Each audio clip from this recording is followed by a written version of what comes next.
warahmatullahi wabarakatuh.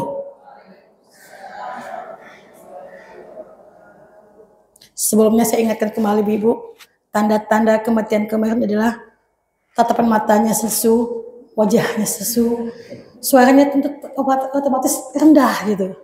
Apakah kita calon-calonnya? Assalamualaikum warahmatullahi wabarakatuh.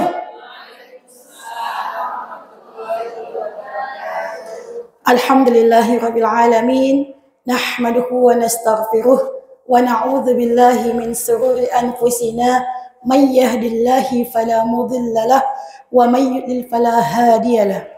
Asyhadu an la ilaha illallah wahdahu la syarika lah wa asyhadu anna Muhammadan abduhu wa rasuluh, amma ba'd.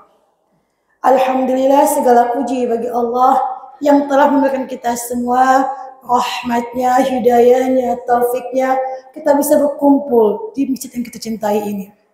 Tak lupa juga ribuan salam dan salawat kita haturkan kepada junjungan kita Nabi besar Muhammad sallallahu alaihi wasallam dengan kalimat thayyibah, Allahumma salli ala sayyidina Muhammad wa ala ali sayyidina Muhammad kama sallaita ala sayyidina Ibrahim wa ala ali sayyidina Ibrahim wa barik ala sayyidina Muhammad wa ala ali sayyidina Muhammad kama barakta ala sayyidina Ibrahim wa ala ali sayyidina Ibrahim fil alamin innaka Hamidum Majid.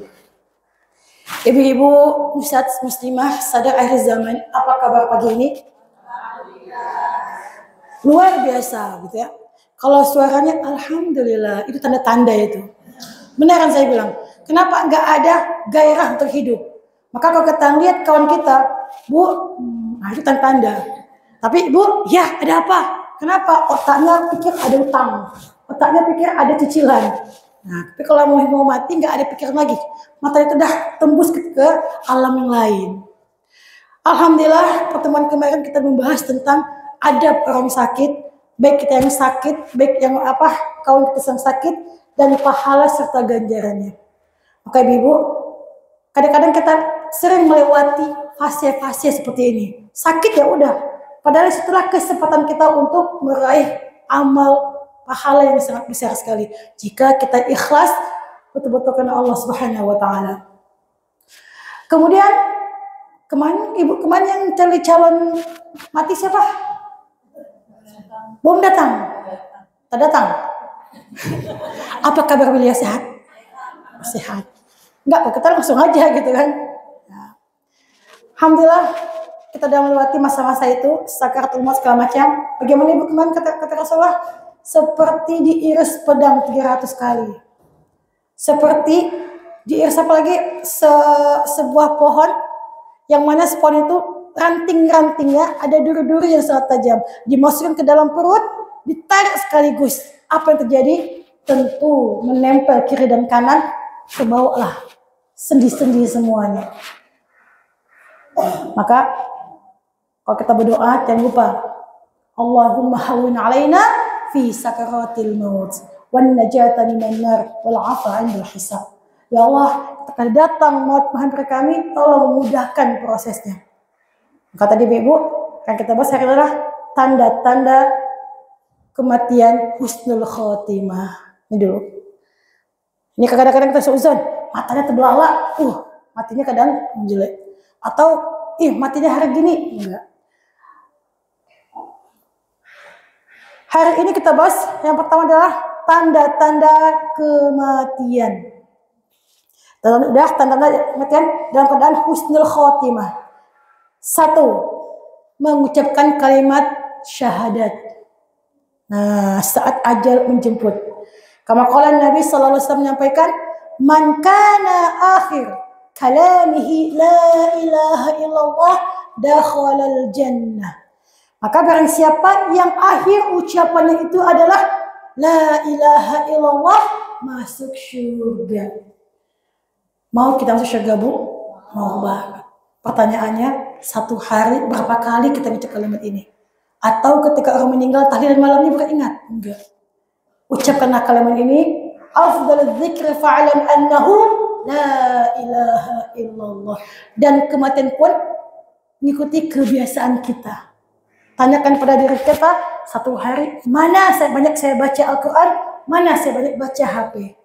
Sebab tak bisa pungkiri, kebiasaan itu mengikuti kematian kita.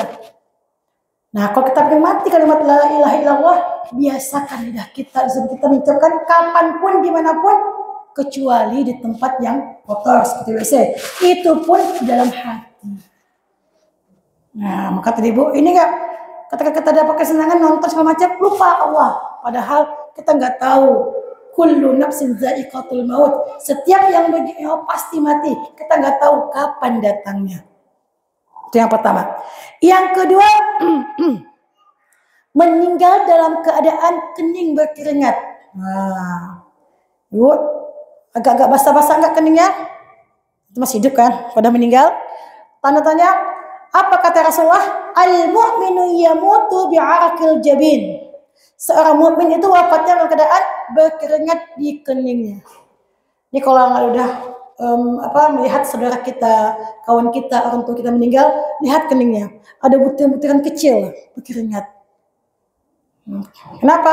Itu orang mukmin yang meninggal dalam husnul khotimah. Ketiga, meninggal pada malam Jumat atau siangnya. Masya Allah ya. Maka Ibu, berdoalah kita mati dalam husnul khotimah di antara tanda tadi. Ma min muslim yamutu yaumil jum'ah aw lailal jum'ah illa waqahu Allahu fitnatul qabr. Tidaklah seorang muslim meninggal pada hari Jumat atau malam Jumat melainkan Allah menjaganya dari fitnah kubur. Maka Ibu, kita nggak tahu entah Senin kah, entah Selasa kah, entah Jumat kah. Ya, cuman tadi biasakan malamnya baca surat Al-Mulk.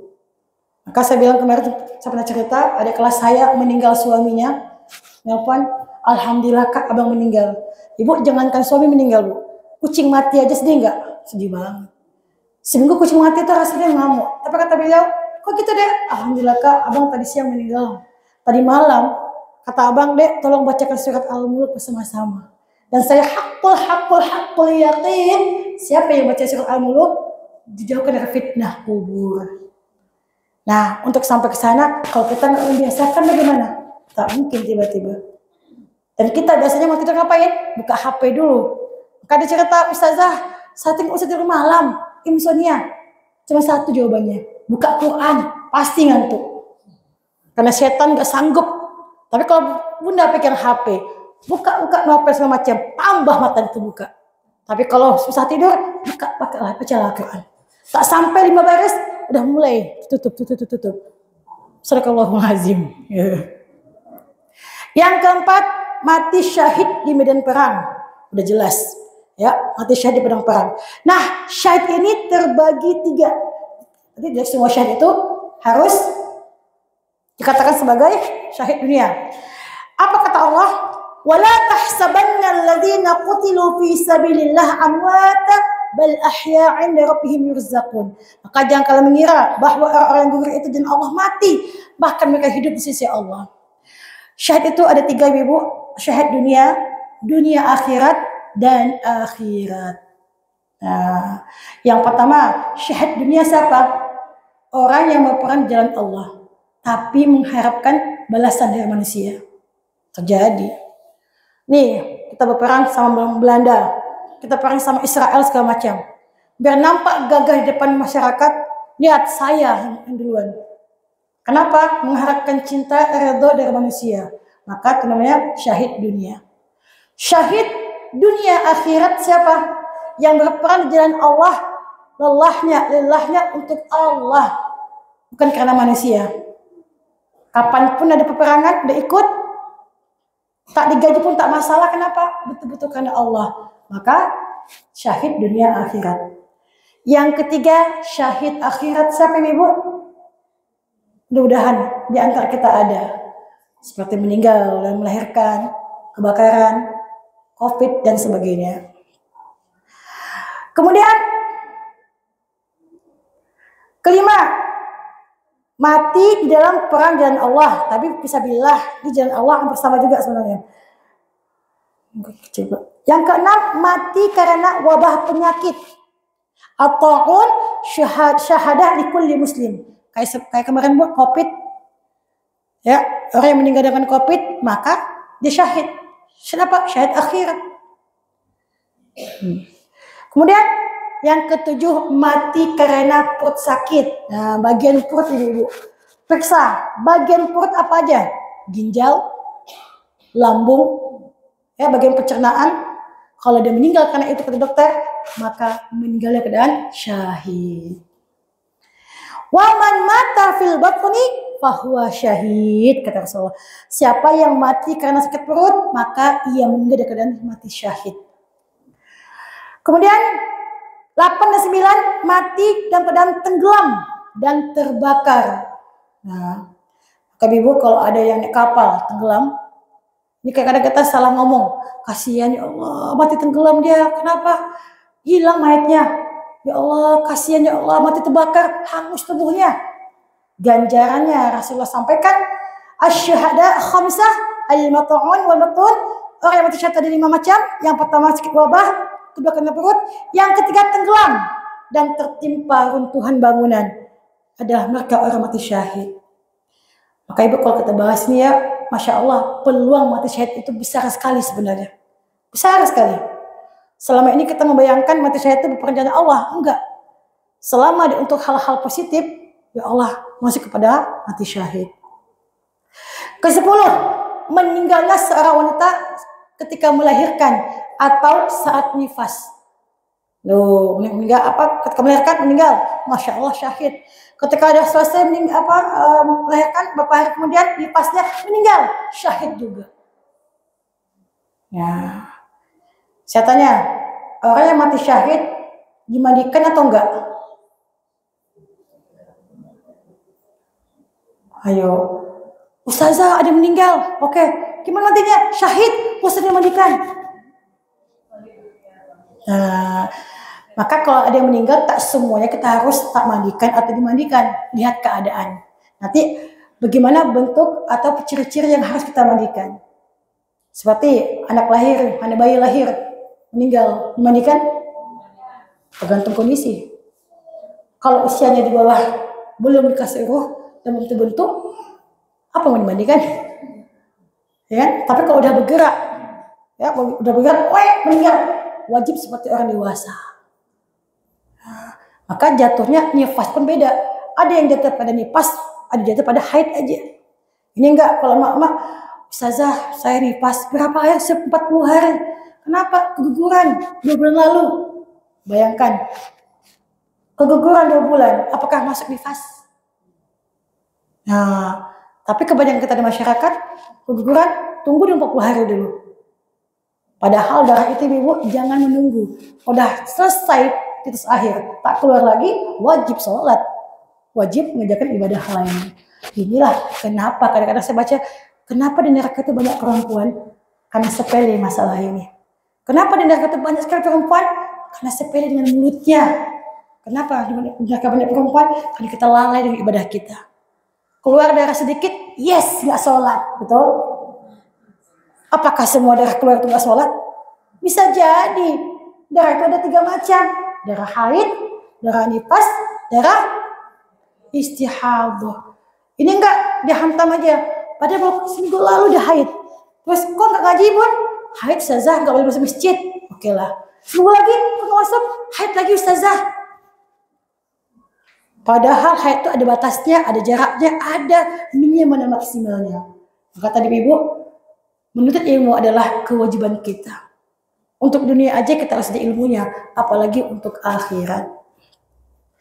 Kemudian meninggal dalam keadaan husnul khatimah, di antaranya adalah meninggal karena terserang penyakit TBC. Allah. Orang yang meninggal karena terserang penyakit TBC adalah mati syahid, kata Rasulullah SAW. TBC bagian batuk kan? Ini enggak, jangan, nanti terjangkit. Betul, kita menghindari dalam pakai masker. Ini kadang fitnah, tahu nggak? Si Anu itu meninggal, kasihan dia TBC, padahal syahid bagi dia. Ya. Kemudian mati karena mempertahankan hartanya dari perampokan. Masya Allah kalau kita melihat ya di media sosial sekarang ini, si fulanah ke pasar membuka toko emas. Ketika perjalanan disabet sama orang, meninggal di tempat. Kita yang nggak paham agama, kasihan ya Allah, banyak harta semacam, dia mempertahankan harta dia, syahid begini. Nah, syahid. Maka ketika kebab kita bahas, Masya Allah ya, Allah memberikan peluang syahid itu luas sekali. Tidak hanya sekedar wujud dan Allah. Memang kita nggak ada lagi, tapi banyak yang bisa kita kerjakan untuk dapat kalimat syahid. Kemudian mati karena membela agama dan jiwa. Nah, seperti siapa? Para pengajar membela agama, ya? Pengajar Al-Quran, pengajar agama, rela dia menghadapi maut.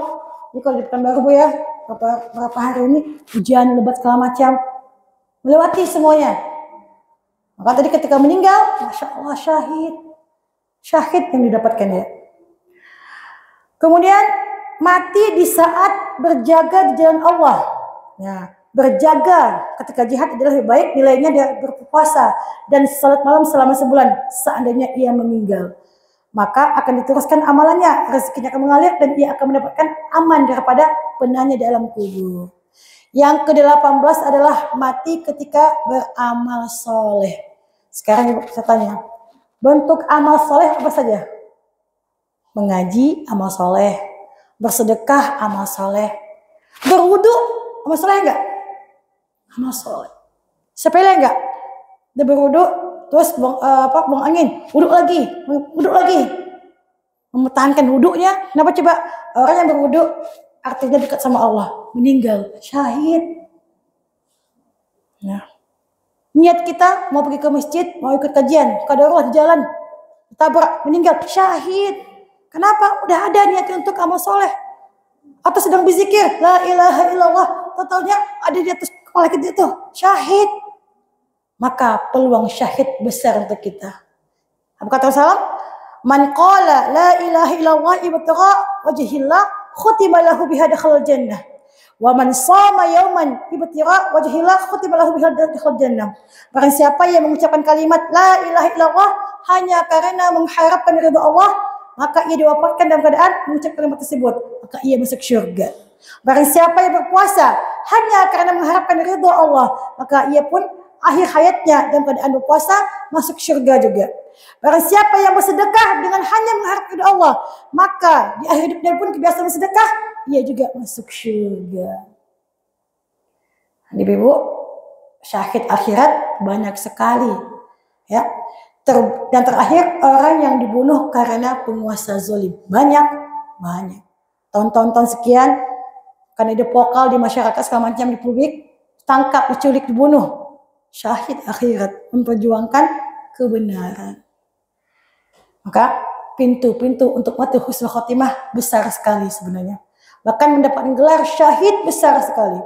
Kita tak sanggup syahid dunia akhirat, tak sanggup. Tapi untuk akhirat banyak peluangnya. Nah, kalau ada yang meninggal dunia, ibu-ibu, ustazah ada yang meninggal, dia syahid. Apakah mandikan atau enggak? Ini akan kita bahas. Sebelum saya lanjut, ada pertanyaan?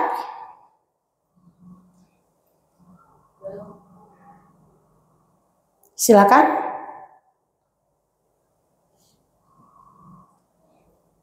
Ada di bawah kain, Bunda? Ada? Kain panjang? Ada, boleh saya minta kain panjang? Ini udah ada kain kafannya? Masya Allah. Gak usah digunting dulu, ini udah deg-degan ibu-ibunya. Siapa akan dicalon dan nanti kan? Saya minta kain panjang aja dah. Kain panjang, minta sejadah di depan juga. Sejadah pengganti bantal. Kan gak mungkin saya bilang panitia, Bun bawa bantal ya. Nanti seujung pula, ustazah minta bantal untuk apa gitu kan. Itu agak tinggi di atas kepalanya. Di bentang. Enggak, itu nanti tutup ke atas nanti. Tutup. Kita situ dulu. Baik ibu-ibu semuanya. Jika ada yang meninggal dunia, ya. Memang tanda-tanda kematian itu bukan berarti udah tanda langsung jadi. Kadang-kadang tanpa tanda pun kita sudah meninggal dunia. Hanya saja kadang sinyal-sinyal itu sudah ada sebenarnya. Maka Ibu ketika saya bahas ini ya, perhatikan diri kita. Ketika kita duduk, dingin nggak? Tadi mending banget nih, karena AC-nya hidup semua. Udah dimatikan sebagian. Kemudian tiba-tiba temenung aja. Kadang nggak konsentrasi segala macam, hati-hati. Kadang kepalanya pusing tengah-tengah. Bukan samping Bu ya, pusing tengah-tengah. Kalau samping utang, sini sekolah, sini biaya gitu beda.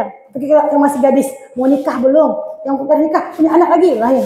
Ini tiba-tiba di tengah-tengah dia sakitnya. Nah, maka tadi tanpa sebab. Terus perutnya sakit antara dada dan pusar. Bukankah itu bagian inti organ tubuh kita? Jantung, hati, segala macam. Itu sinyal-sinyal sebenarnya. Sama hal kayak HP kita, kedip-kedip, tiba-tiba mati total, sinyal mau mati total.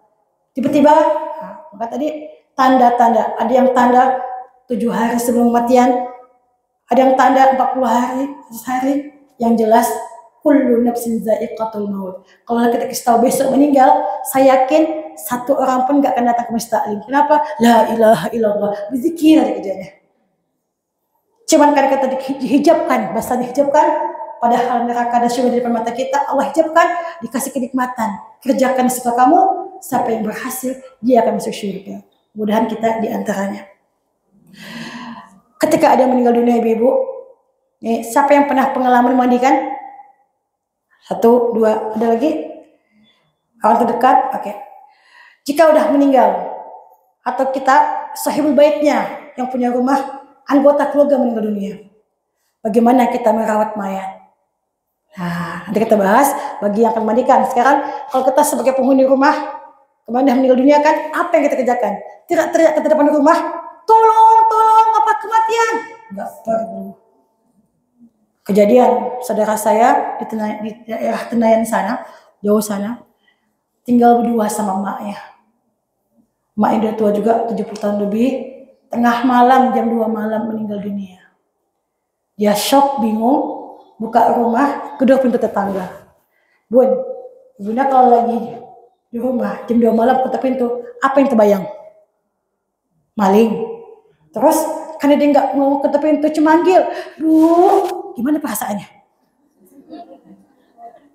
Ya Allah, tambah tekan ke pintu. Maka ketika dia buka pintu, udah tetangga pertama, tolong Bu, kan masih mak kan agak gimana gitu kan. Yang dalam rumah tuh jualan dia, kan untuk subuh nggak tidur. Dia dengar, dia cerita, cuma saya takut hantu. Karena emang dulu ya ada bayang-bayangan ada kayak wanita di depan rumah. Nggak berhasil, pindah ke rumah kedua. Yang kedua karena anak bujang suka begadang. Alhamdulillah terlihat kan, Bang tolong Bang, buka, ada apa Bu? Nenek meninggal di rumah. Nah dipanggil, tolong saya mau manggil yang lainnya untuk siap-siap. Ini kalau meninggal tengah malam, maka ibu siapa yang akan bantu kita kalau kita ada kemalangan? Maka kata Rasulullah, man kana yu'min billahi wal yawmil akhir falyukrim jaruhu. Kalau kamu beriman kepada Allah dan akhir, muliakan tetanggamu apapun agamanya. Enggak ustazah, itu kafir. Tak ada cerita. Tetangga kita adalah orang yang paling berhak sama kita. Sebab apa? Jika ada kejadian menimpa kita, dia yang pertama kali. Dan zolim kita, musibah kita panggil dia. Dapat rezeki, dia yang kita nggak kasih duluan. Zolim kita nama. Maka kejadian tadi, maka ibu-ibu ilmu ini untuk siapa-siapa, saya pribadi, dan kita yang merasa akan mati. Sebab kita adalah camat. Apa camat? Mantap. Apa camat? Nanti kalau dibaca lewat kan calon mati, enggak ada. Nah, yang pertama yang harus kita lakukan adalah ketika ada yang meninggal dunia, tolong satu orang yang bisa di depan saya ada. Siapakan korban? Yang enggak langsing lah. Karena kalau agak gapu, agak berat sih ngangkat untuk ini. Tolong kakak-kakak panitia, siapakah yang akan yang boleh kita jadikan contoh?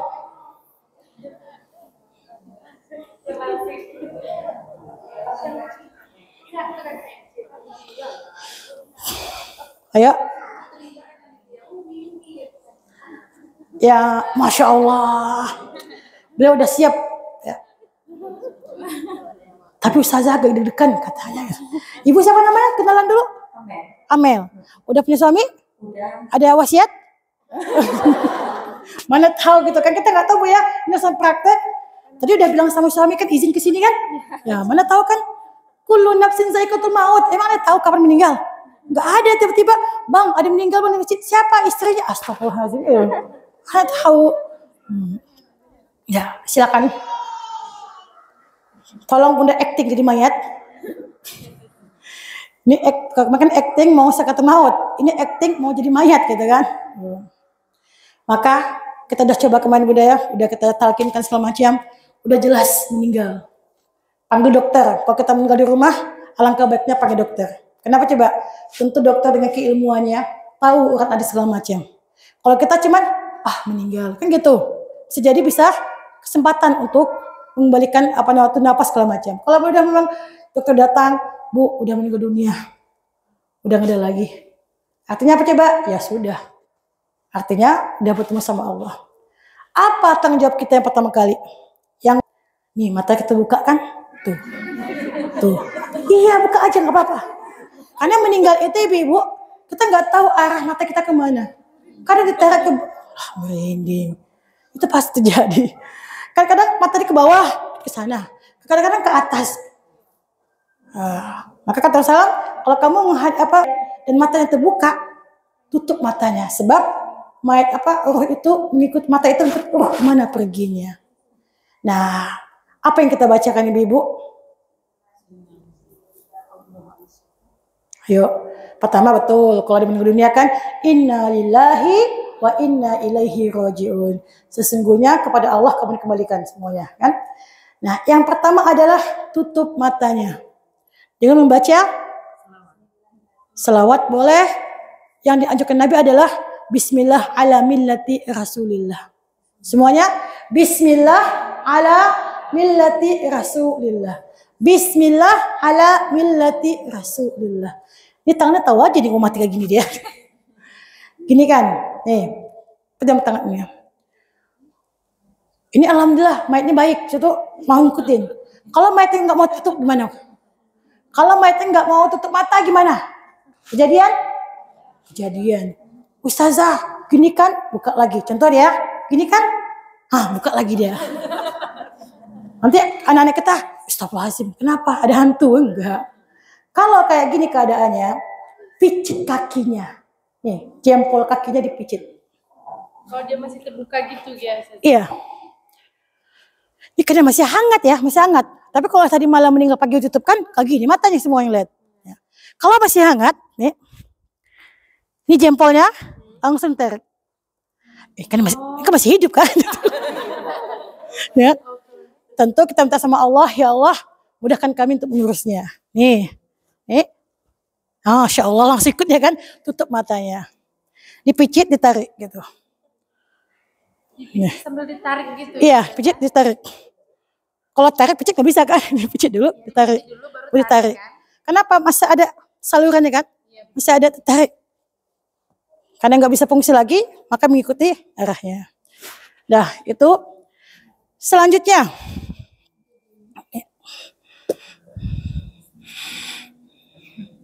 Sambil membaca, teman-teman ya, surat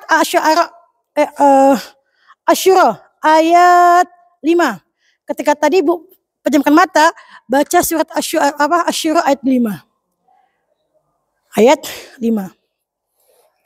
Saya kemarin minta ada ada proyektor kan nggak ada kan, jadi nggak bisa ini. Baca Asyura ayat 5. Takadu samawati yatafattarna min fawqihinna wal malaikatu yusabbihuna bihamdi rabbihim. Maka tadi selain kita dibaca ala millati Rasulillah, boleh juga kita baca alhamdulillah alal mursalin. Boleh gitu. Assalamu alal mursalin walhamdulillahil alamin. Assalamu alal mursalin walhamdulillahi rabbil alamin. Sebab para malaikat sedang mengitari dia, mengaminkan doa kita. Jadi ibu kalau kita ke rumah duka, tolong jaga lisan kita. Kalaupun kita melihat mayat dalam keadaan tidak baik, jangan bilang, ya Allah kasihan mati kaget. Jangan. Kenapa? Malaikat mengaminkan apa yang di hati kita. Maka yang cara apa? Bertasbih. Berzikir, menyebut nama Allah. Itu dia. Kemudian itu yang pertama tadi. Yang kedua, ada tali kakak.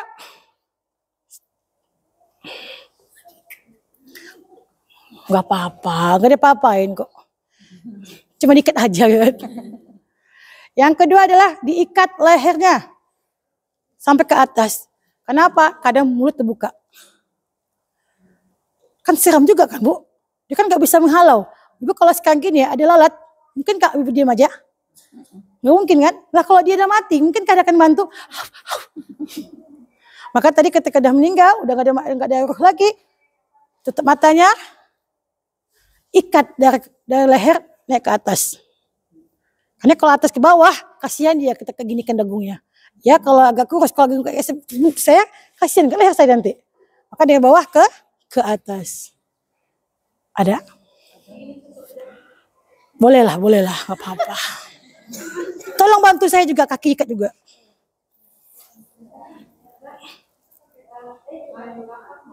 Ya kalau kayak Kan kapan kamu datang tuh? Kan belum beli tuh. Maka tadi ibu siapkanlah tali rapia, ya bunga-bunga, pink-pink gitu kan. atau terus sepatu juga boleh. Janganlah.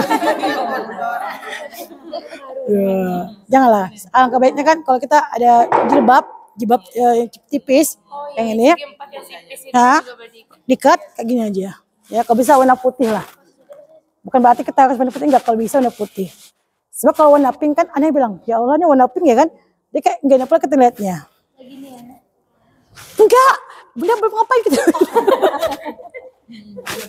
Jempolnya ikat dulu. Oh jempolnya. Nah, iya. Supaya memudahkan nanti ketika kita ikat pas itu dia udah tertutup. Ya, ini enggak, ini masih tegang. Lama-lama kan kita ulang lagi. Nah. Bismillah ya, maaf ya Bun. Nih. Ini diikat.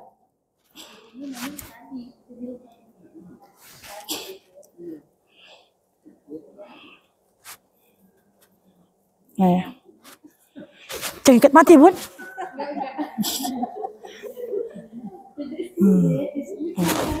Insya Allah. Kemudian mudah diikat ke kepalanya, ikat kakinya. Kemudian lemaskan badannya. Sebab ketika udah meninggal dunia, apa yang terjadi? Tentu badannya udah nggak ada energi lagi. Tentu lemas kaku. Ya kalau memandikannya 2 jam kemudian, ya kan? Masih bisa kita ginikan. Kalau meninggalnya malam, pagi mandikan atau siang, gimana? Tentu tegang. Maka ketika mandikan nggak bisa gini lagi, bisa lagi. Maka menjelang itu biasakan. Setidaknya apa coba? Gampang kita ngolahnya. Ya, kayak gini, nih, dilemas-lemaskan, dipijit-pijit. Artinya apa? Merawat bayi, mayat gitu. Kemudian kakinya juga. Kadang-kadang kita mau membangunkan dia segala macam, maka tapi jarang terjadi di Indonesia, bukan baru khususnya. Aneh. Kan masih lembut. Ya kan? Kok kita enggak, ya Allah kok digitukan mayatnya. Ih kok aib. Enggak, kan kita mau mandikan tapi besok. Bayangkanlah Bunda, seharian aja kita biarkan tegap semua. Keras. Boro-boro kita mau angkat sedikit, mau membuangkan hajatnya, enggak bisa lagi ditengkuk. Maka tadi berapa jam sekali kita sebagai ahli baitnya, jangan hanya ahli waris saja ya. Ini teman-teman dah meninggal, warisnya diingatkan. Kerjakan dulu mayatnya. Pijit-pijit. Lenturkan. Kenapa? Ketika besok kita mandikan, mudah. Kejadian di mana-mana, besok mandikan, ngangkat aja nggak bisa ininya. Kayak udah kayak papan, udah keras.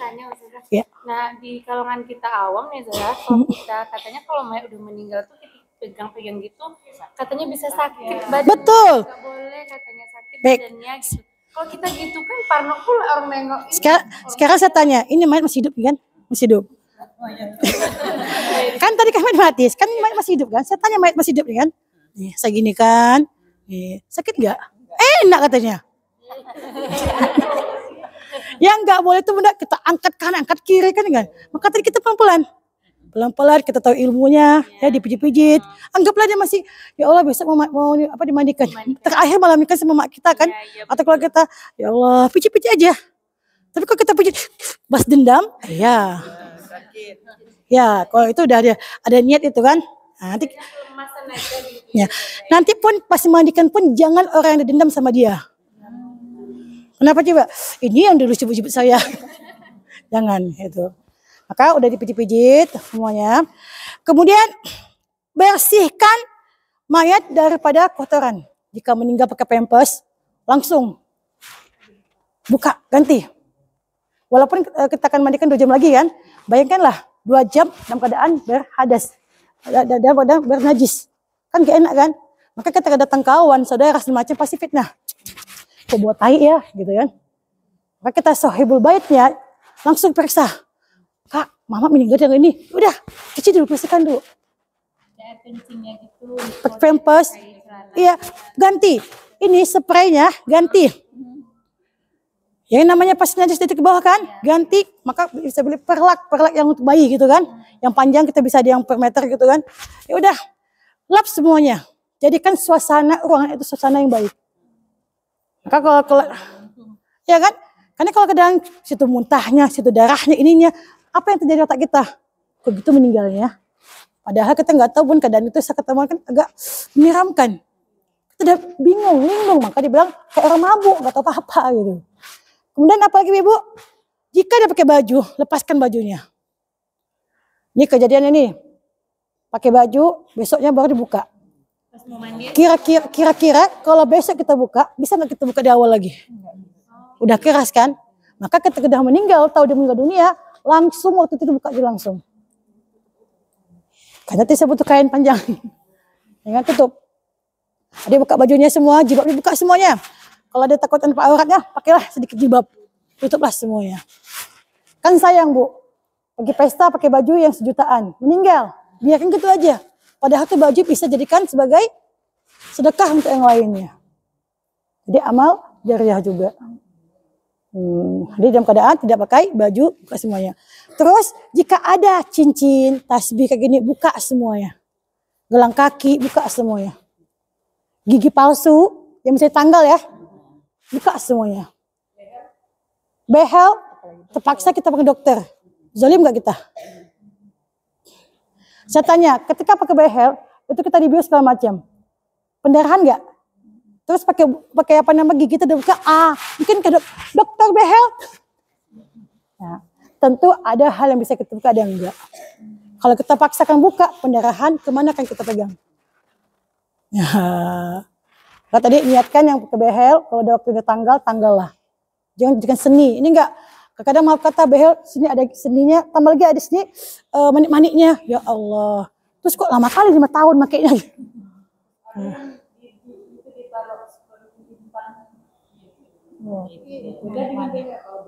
Ya, intan segala macam, kan itu mahal tuh. Atau gigi emas. Ya, yang dibuat emas. Itu tergantung ahli warisnya. Kalau ahli warisnya bilang, saya mau dibuka gigi mak saya. Harus dibuka. Kenapa? Itu harta benda bisa dipakai. Cuman kan kita juga anak zalim ya. Ya Allah mak. Maka tadi Ibu kalau kaya jangan ke gigi Bu. Nanti kalau Ibu meninggal susah.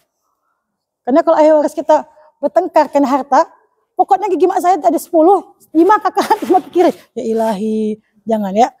Nah, ya. Maka tadi saya bilang, gigi palsu yang bisa tanggal, kan ada tanggalkan. Tapi kalau udah ditanam, jangan. Bukankah tanam itu udah bersatu dengan gusi kita? Zolim kita. Ayah mau menikah dia gigi palsu.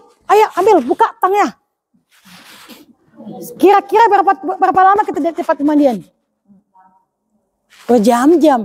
Sementara mayat nggak boleh lama-lama. Sebab kalau mayat lama kena air, seperti ikan Bu, kita pagi-pagi kena air terus. Apa jadi? Lembung semacam jadi bengek. Hancur. Maka cepat penghancuran, proses kehancuran tubuh kita. Silakan.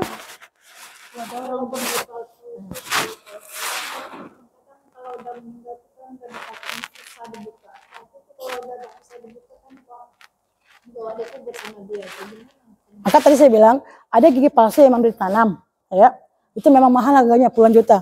Ada yang gigi palsu yang cuma letak aja, bukan pasang, ya. Jadi pas makan, pas kadang mau gosok gigi buka lagi, angkat gampang tuh. Kalau yang tadi memang nggak bisa sama sekali dibuka, berarti ditanam nggak?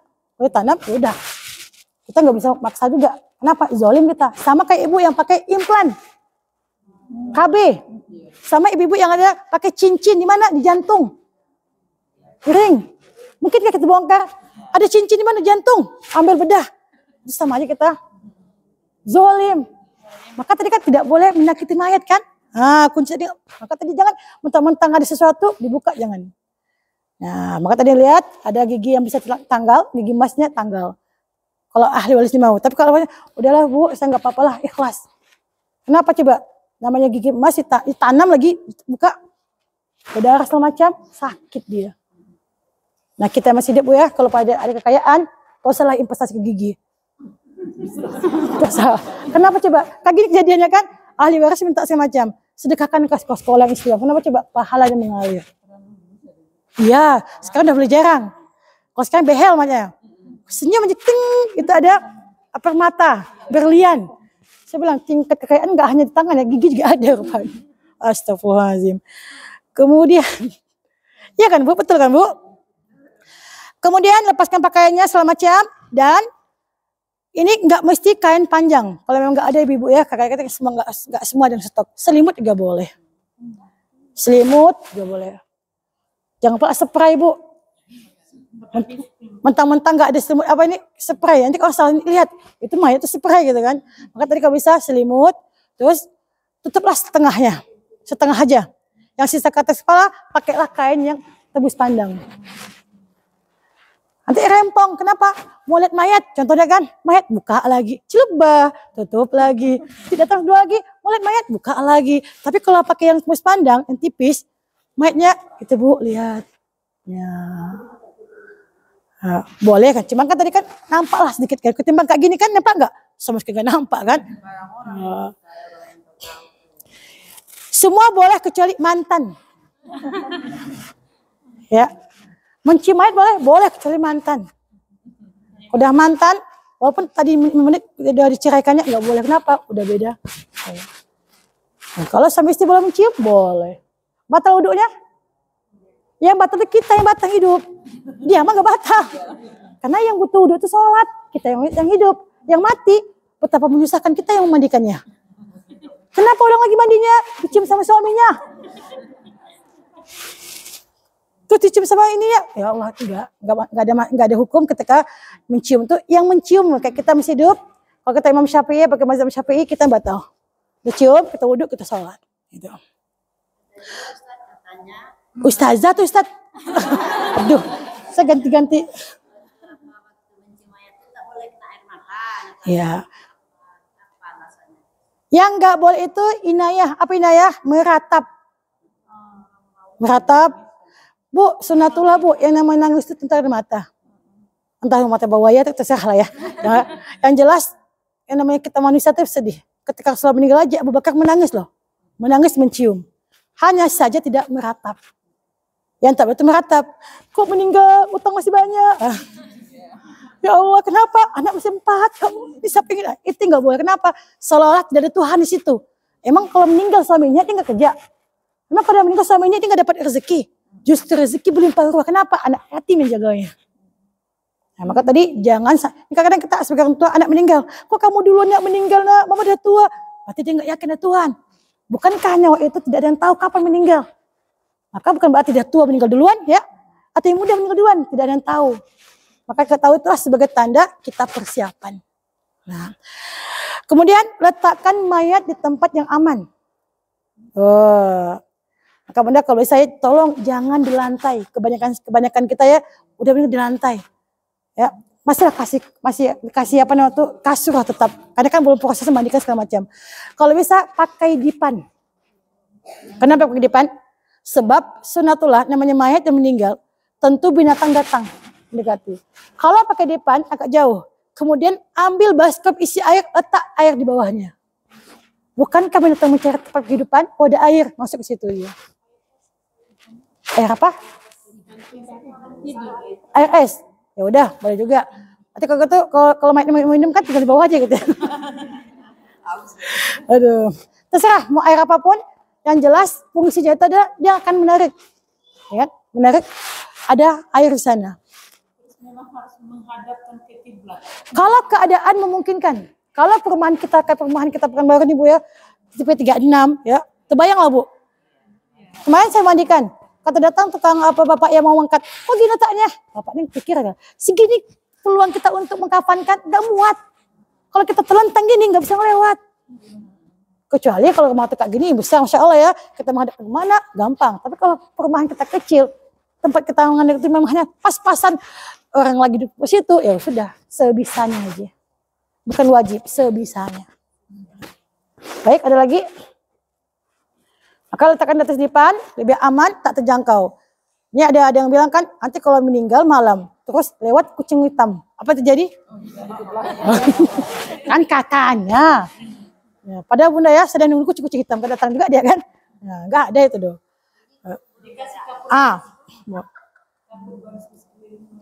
Boleh juga. Ya, mau kasih supaya bau. Kalau bisa Ibu kasih wangi-wangian, parfum atau bukhur. Tahu bukhur? Kita bakar, letakkan di dinding. Kenapa? Malaikat paling senang bau-bau wangi. Setan sukanya bau-bau busuk. Maka Ibu, tempat-tempat yang mana setan di mana? Di tong sampah. Saatnya meninggal kita biarkan. Situ ada darahnya, ada tempat nya, pempes segala macam. Apa terjadi? Ibu kumpullah setan di situ. Maka usahakan ruangan itu bebas dari bau-bauan. Ya tadi saya bilang ganti pempesnya, ya, alas seperti itu ganti semuanya, ya. Kenapa kita menunggu 2 jam ke depan atau menunggu besok lagi? Maka jangan sampai ada sesuatu yang tercium gak enak. Kemudian apa lagi? Tutup hidungnya dengan kapas. Ya, kalau nggak tutup gimana Ibu? Lalat kalau masuk hidung dia sekarang, tentu menghindar. Tapi kalau udah mati, menghindar nggak dia? Nah kalau masuk lalat ke dalam perut, apa yang terjadi?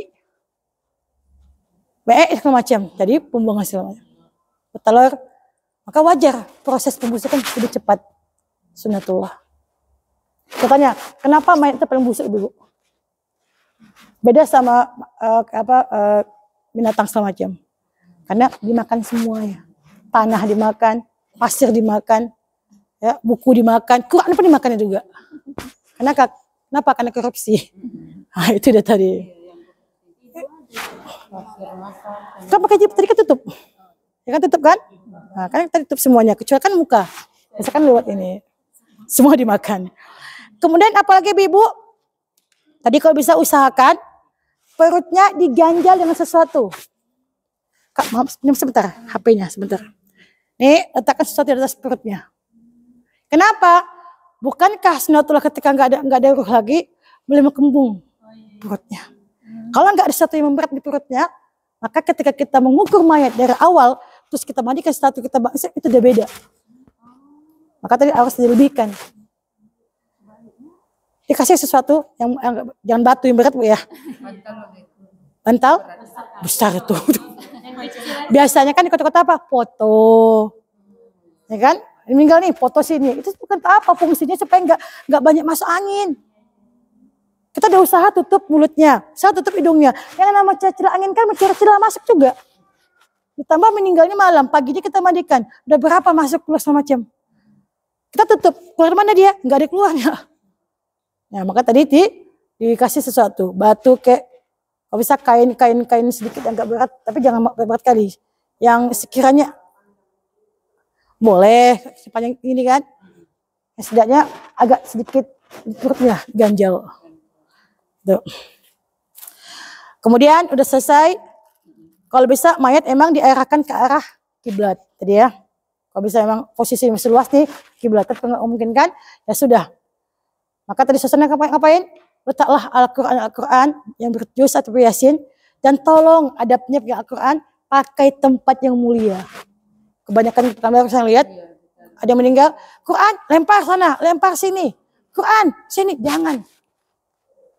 Adab kita pada Al-Quran adalah memuliakannya. Ambil napan yang cantik, kasih kain lagi, ya, letak Quran susun. Letak meja kecil, tuh Quran situ, baca, boleh. Tapi kalau letak sejajar sama kaki kita durhaka pada dia. Nah. Tapi tidak ada aturan ketika ada mayat meletakkan Al-Quran di atas kepala si mayat itu. Sebenarnya tidak ada aturan, hanya kemuliaan aja. Posisi paling tinggi di kepala. Kadang kebiasaan kita kan kadang mau cepat atau sedang berduka, mana Quran? Itu Quran sana, kadang sana. Mulia enggak? Dekat kaki rasanya. Tidak ada kemestian kan, kalau ada mayat harusnya diletakkan di kepalanya itu apa? Tidak ada. Kalau saya mengharuskan kenapa? Tempat yang mulia di antara kita di mana? Kepala kan? Bukankah waktu kecil kita, maaf kakak ya, ini Quran, cium. Adab kita, hidup dia. Adab kita kepada Al-Quran adalah menciumnya segala macam.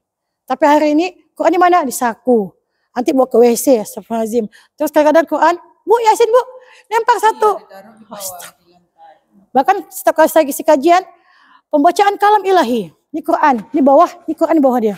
Saya bilang, mana mulai dia pada Al-Quran? Al-Quran menolong kita.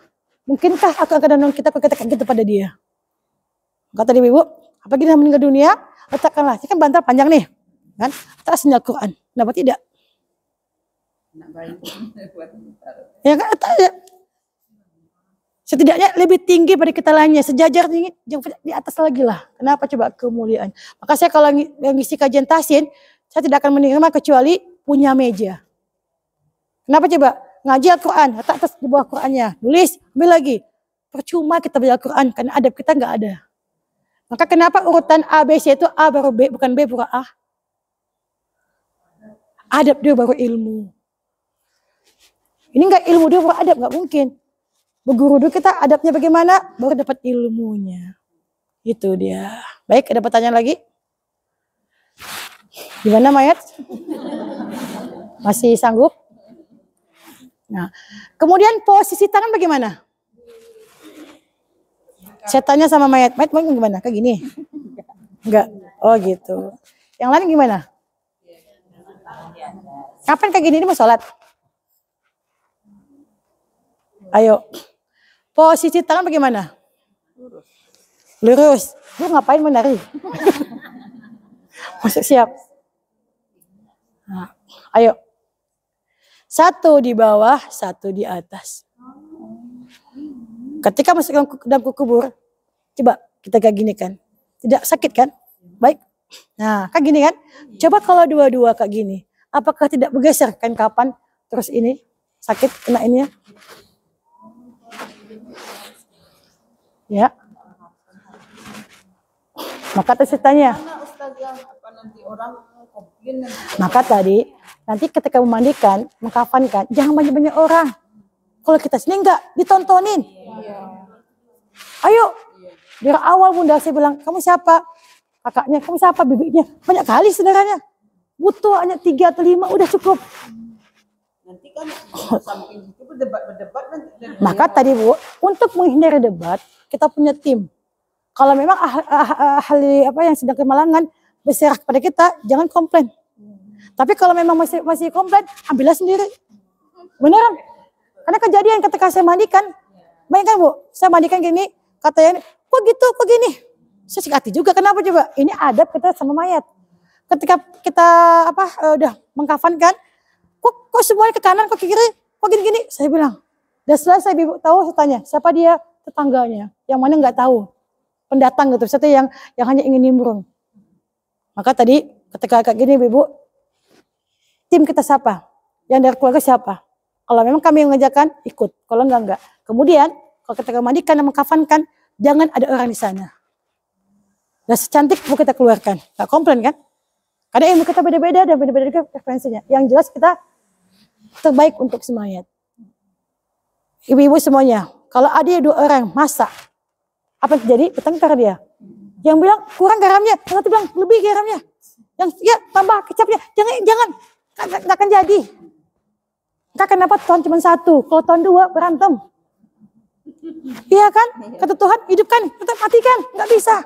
Wa ilakum illahu wahid, Tuhan 1. Kenapa dia pengatur? Kita mencintai selama macam. Nah, maka tadi kalau gini pun juga ada tim 1 sebagai komandonya, yang lain ikutin. Kalau 2 timnya kacau balau. Kejadian kemarin, saya diminta memandikan. Kebetulan ada 1 ibu-ibu yang 70 tahun lebih usianya, di senior. Yaudah saya bilang, karena saya junior, masih muda. Karena baru 70 tahun kan, saya 40, maka saya serahkan. Dan saya ikut. Apa yang terjadi? Mendidih darah saya. Nih Bu, yang namanya sabun Lifebuoy, atau lux ya, yang cair, ketika kena air, lama nggak bersihkannya? Itu habis satu botol tuh mau dihabiskan. Terbayang nggak? Saya menangis sih. Ya Allah, ini amat dah tua, digini-gini. Lagi masih licin. Gimana nggak licin? Yang sabun digini-gini kan terus. Saya bilang, ya Allah, penting sekali ilmu ini. Jangan lama di dalam tempat pemandian. Kasihan dia kedinginan. Terus lagi ketika nampak dadanya. Ini maaf kata Bu ya, ini contoh. Ini. Bu, tutup Bu. Apa ditutup? Nampak dadanya doh. Astagfirullahaladzim. Saya tanya ibu, masih hidup? Ada yang ngintip, boleh nggak? Nggak mau. Ini ketika dia mati bisa nggak nolong? Tolong dong kayaknya nampak. Nggak mungkin ngomong. Tolong dong itu kaki saya nampak. Nggak mungkin. Maka kita yang hidup perhatikan auratnya. Dari dalam kain. Kemarin kejadian depan saya. Maka saya bilang, Bu, tutup auratnya Bu. Apa tuh tutup? Saya nggak nampak kok. Yang udah tua kan nampak lah dia kan. Jadi dibuka kayak gini, nampaklah dadanya. Bahkan ketika membersihkan bagian vital, nengok kayak gini. Astagfirullahaladzim. Gak boleh. Gak boleh. Walaupun sesama perempuan ya. Walaupun sesama perempuan ibu-ibu. Saya sama ibu mana auratnya? Ada batasin juga. Ini enggak. Enggak apa-apa telanjang. Astagfirullah. Saya enggak mau. Sedangkan saya pas operasi aja dokter suster bilang Bu telanjang Bu. Enggak mau Bu. Sus kenapa? Gimana pun saya perempuan. Ada rasa malu. Tutup pakai kain. Maka kata dokter kemarin ketika anda saya kan. Ibu ini yang mada.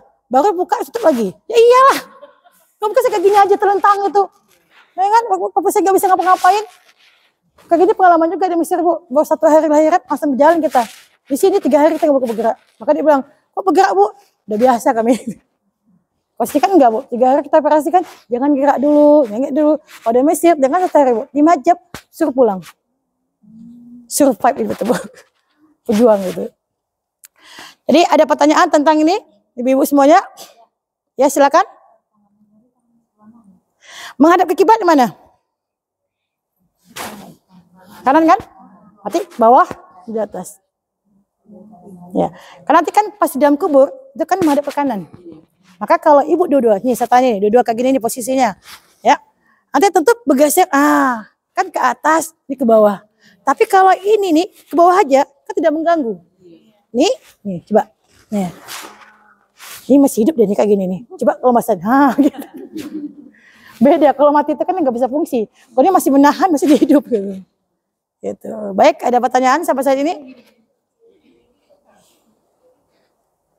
Ya, ada pertanyaan? Iya, nih, kita melihat fungsinya Bu. Kadang selama ini kan, Ustazah kayak gini kenapa dia sholat? Saya tanya dia sholat Bu? Enggak kan? Ya, dia nggak sholat kan? Kita menyolatkan dia. Nah, maka nanti kita akan bahas misalnya syubhat-syubhat tadi ketika memandikan, mengkafankan dan menguburkan. Banyak kali syubhatnya. Kita tadi mencium bagaimana. Nanti pas mau mandikan Datuk udah kafankan lewati di bawah mayat tadi supaya upas segala macam. Kalau nanti di gentayangan, kan gitu.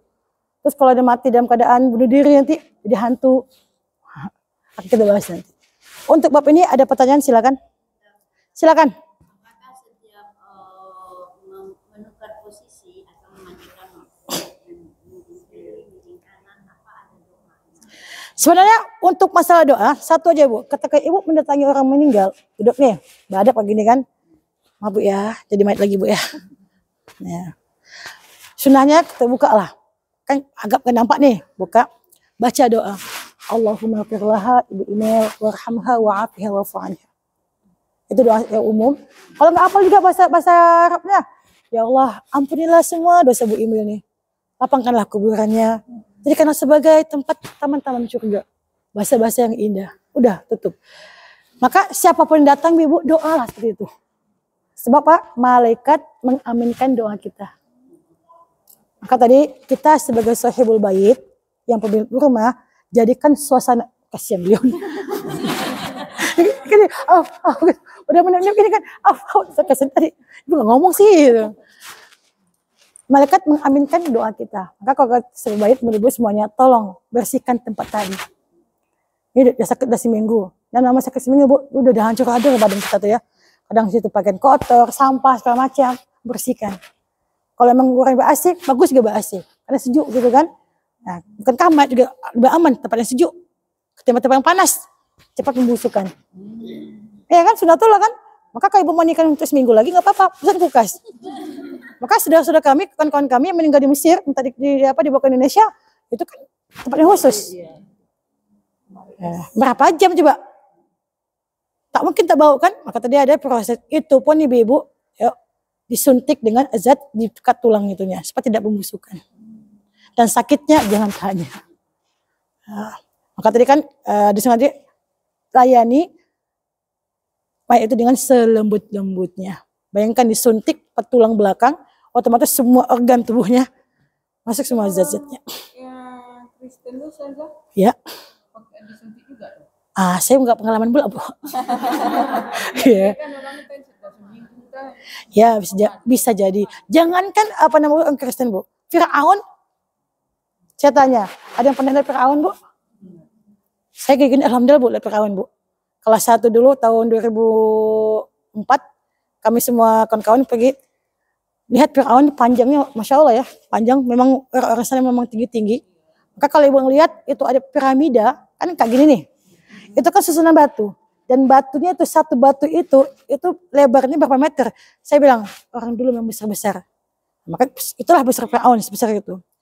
Dan badannya masih utuh. Mukanya masih utuh semuanya. Itu pakai zat-zat tertentu yang memang Allah yang diawetkan. Dan memang bukti bahwasanya Firaun itu sebagai bukti nyata. Wajahnya memang ini masih nampak bekas-bekas ganteng ya.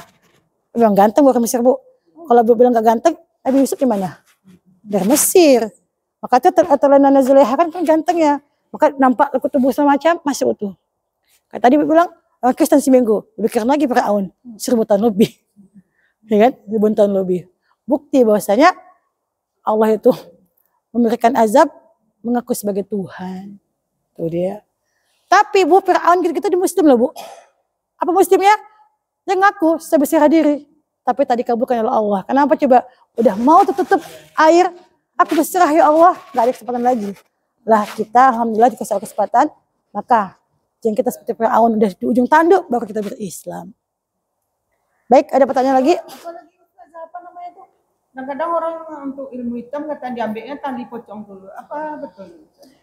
Kadang-kadang kan iya, kan ada kan dia tahu juga. Selain tali pocong, nanti kalau yang meninggal tuh perempuan yang lagi hamil ditunggu mayatnya kan gitu. Kalau nggak tunggu mayatnya dikubur, nanti dia akan diambil semacam.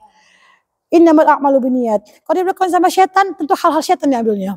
Entah tali pocongnya, entah bekas kain-kain segala macamnya. Bahkan mayat yang udah meninggal 1 hari ditunggu digali segala macam. Maka maaf kata ibu mungkin berzina sama mayat segala macam, kan macam-macam kan. Maka tadi inilah penting kita punya akidah ibu-ibu. Ya. Wa ma khalaqtul jinna wal insa illa liya'budun. Takkan ciptakan manusia kecuali untuk menyembahku, kata Allah. Maka tadi orang-orang seperti itu tak lain tak bukan tujuannya apa coba? Jelas itu syirik dan dunia tujuannya. Untuk kaya, tunggu tuh tali pocong ambil. Untuk ini ambil. Syirik semuanya. Dan syirik adalah salah satu dosa besar.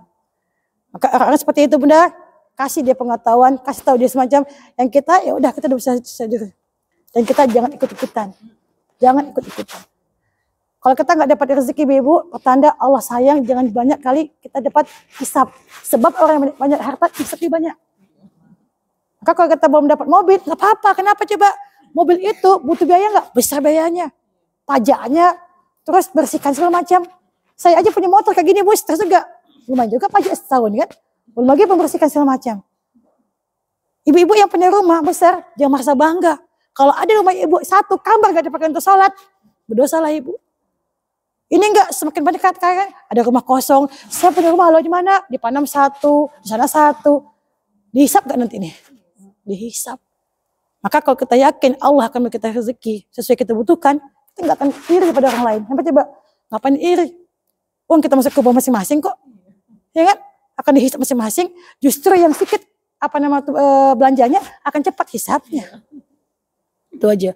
Dan minta sama Allah dikasih rezeki sesuai kita butuhkan, bukan kita mauan. Kalau kita mau kan beda doanya. Mau HP bagus, mau rumah cantik. Tadi kan doanya, ya Allah yang saya butuhkan. Kenapa? Butuhkan, hisap juga engkau butuhkan juga. Itu dia. Baik, ada lagi. Ini mayat kasihan ini. Oh sakit ininya. Astagfirullahaladzim.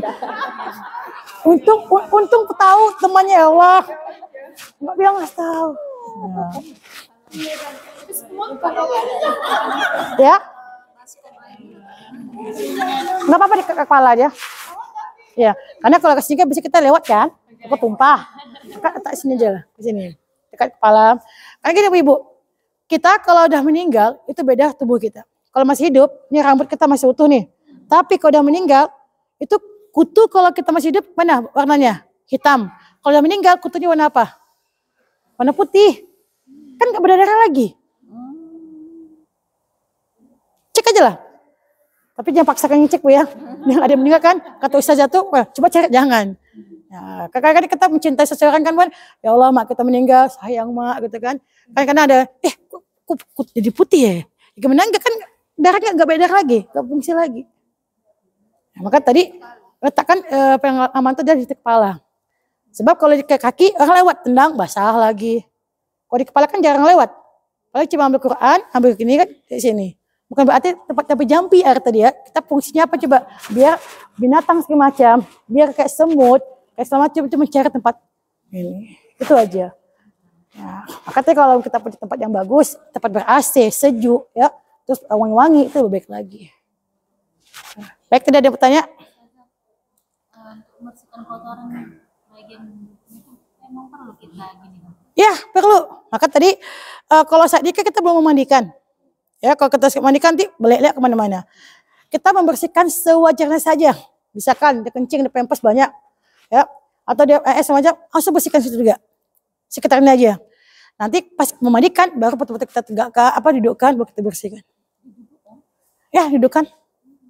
Ini agak ringan sih, saya gampang. Dan dia masih hidup dia. Kalau udah mati nggak bisa lagi. Nah, kayak gini kan. Nah, maka tadi kalau kita nggak membiasakan gini, Ibu, mungkinkah kita bisa ngangkat badannya? Maka banyak jadi kayak kayu keras. Kenapa coba? Udah nggak bisa digerakkan lagi kaki. Baik, silakan yang sana tanya. Ada pertanyaan? Nggak ada. Nah,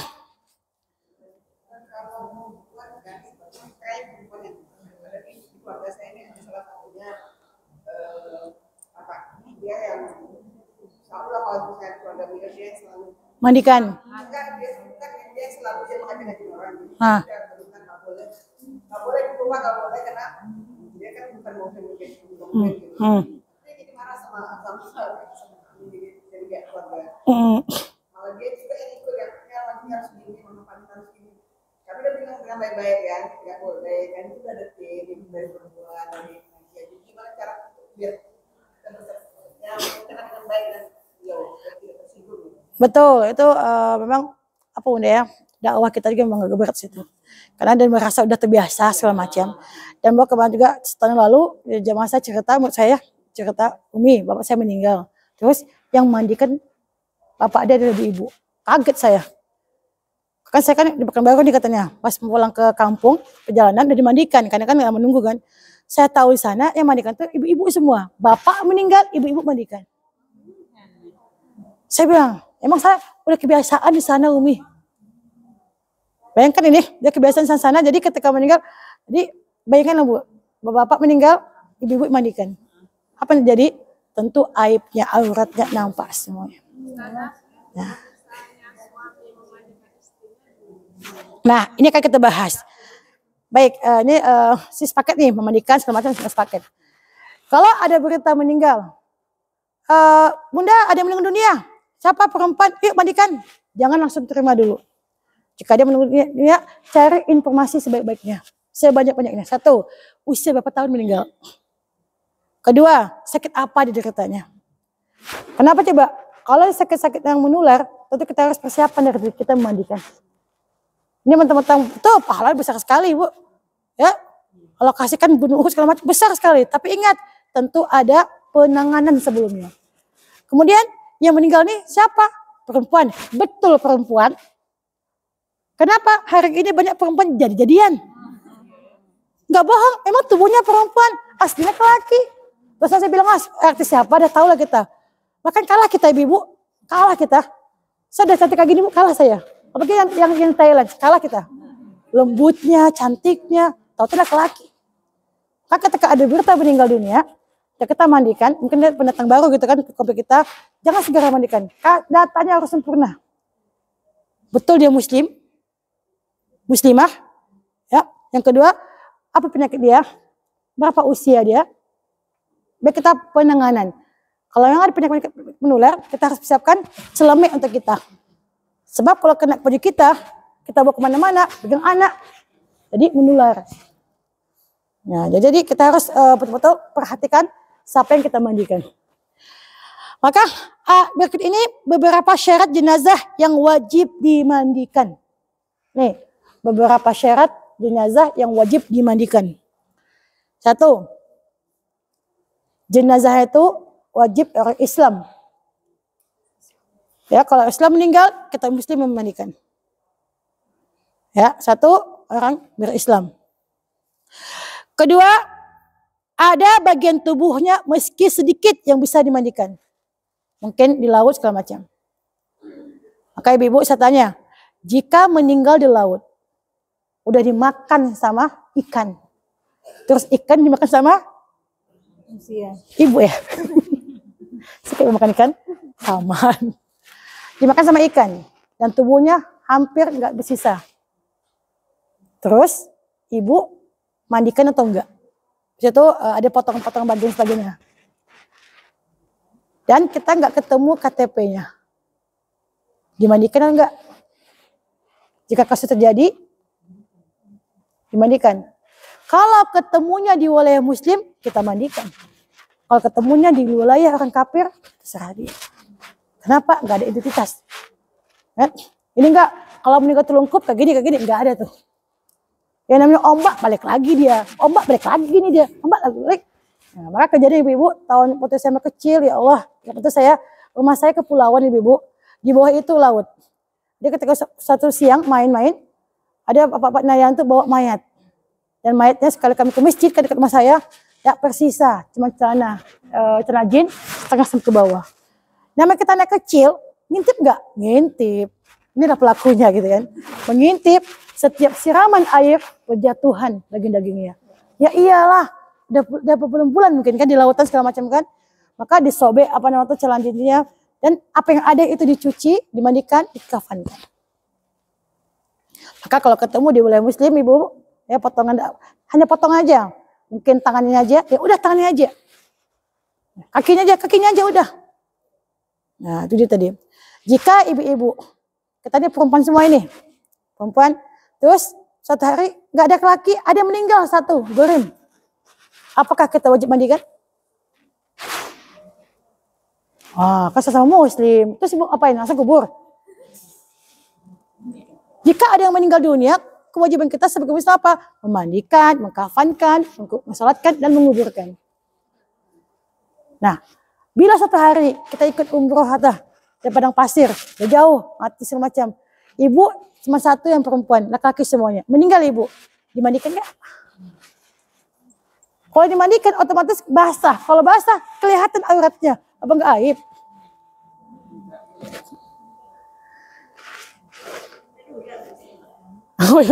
Sampai duduknya. Maka kalau nggak ada lagi perempuan atau laki yang bisa mandikan, jangan dipaksakan. Ada ibu sekolahnya mengatakan cukupnya dengan tayamum. Kenapa coba? Kalau anda memandikan, otomatis kita harus buka semuanya kan. Tak mungkin kita bilang, mayat mandi sendiri ya. Ya nggak mungkin. Tentu kita butuh orang lain. Nah kalau kita tayamumkan, kita sholatkan. Tapi kalau kita nggak tayamum, udah kuburkan aja. Kenapa? Udah lepas. Sebab kita udah beda jenisnya. Lebih pada itunya. Oke. Tadi satu, ada bagian tubuh yang, kedua, tubuh yang sedikit mandikan. Yang ketiga, bukan jenazah yang mati karena syahid karena Allah. Bukan syahid dunia akhirat. Ataupun dunia. Bunuh diri.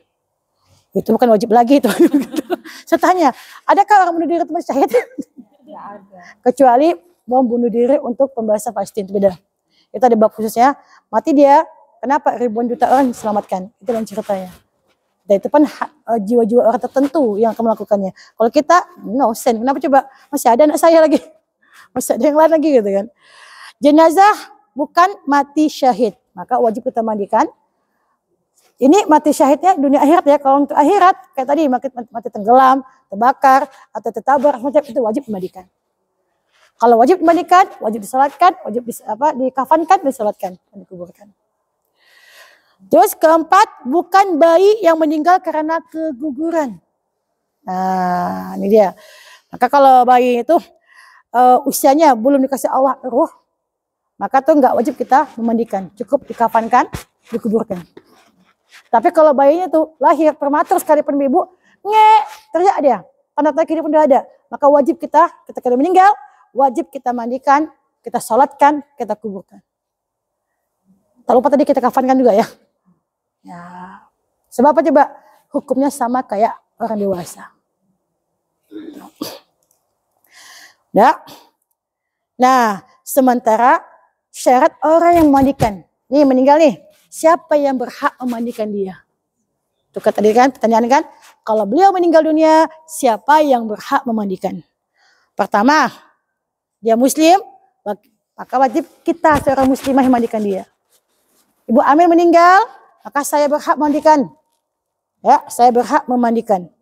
Nah, poin ini ada 4 orang yang dikelompokkan mewajibkan memandikan mayat. 1, untuk bab ini ya, orang yang telah diwasiatkan oleh Bu Amel. Bu, kalau meninggal sampai mandikan? Ya Allah, langsung saya juga mandikan. Bahaya ini. Ulang lagi ya. Tolong jemaah dengar ya. Bu Amel, nanti kalau meninggal sampai mandikan? Astagfirullahaladzim. Saya tuh merasa beban berat, Bu, jujur. Di tempat saya kaji-kaji seperti ini, saya tanya gini juga, Ustaz aja ya. 1, saya terima, tapi tak saya janjikan untuk menjalankannya. Jika kalau saya tempat yang sama, saya hadir. Kalau saya pulang kampung, Bu meninggal, jangan tunggu saya. 11 lagi ya. Ya, jangan tunggu saya ya. Jadi kalau saya pulang kampung, atau saya ada urusan keluar kota dan negeri, Ustazah meninggal nih, jangan tunggu saya, mandikan. Ya, saya terima, tapi saya tolak lagi. Ini akadnya dengar semua Bu ya. Kalau Ibu Amir meninggal, saya minta dimandikan, tapi saya tolak kalau saya tempatnya jauh. Ya, jadi yang pertama orang yang diwasiatkan untuk memandikannya. Misalkan Ibu udah gini nih, Bang, nanti kalau mau mandikannya, maka suaminya. Tadi bagaimana hukumnya suami memandikan istri? Apa kata Rasulullah SAW? Laumut taqabli. Ya, wahai Aisyah, kalau engkau meninggal duluan sebelum aku yang akan langsung memandikan engkau, wahai Aisyah. Itu kan kalau aku yang akan mengkafankan, menyolatkan, menguburkan. Tapi keadaan beda, Rasulullah meninggal duluan. Maka dari ini boleh suami istri memandikan. Keluarga besar terutama suami. Meninggal istrinya, suami boleh mandikan. Meninggal istri, suami boleh mandikan. Dan sebaliknya. Yang tak boleh mantan. Saya bilang, ini kadang-kadang udah 10 tahun mantan kan, karena anaknya bilang, papa mandikanlah mama papa yang terakhir. Padahal udah pisah nih, nggak boleh. Kenapa coba? Udah mantan. Jangan sembarang ini Bu ya. Jangan sembarang mentang-mentang udah ini. Terus kalau meninggal bunda muslim, anak dia ada yang kafir, boleh mandikan? Nggak boleh. Jadi yang kemarin, Umi anaknya ada yang murtad, 1 atau 2 gitu. Terus meninggal maknya, ikut mandikan juga. Dosa. Sebab apa? Kita udah beda agama. Tapi kalau dia meninggal kita boleh aja kan, agama dia nggak boleh melarang kita kan. Mungkin ada madhab dia. Tapi kalau kita muslim, kenapa? Dia nggak boleh ikut serta memandikan walaupun satu daerah keturunan. Tapi kita beda agama. Tuh. Agama? Beda jenis kelamin. Ibunya meninggal anak laki-laki. Boleh.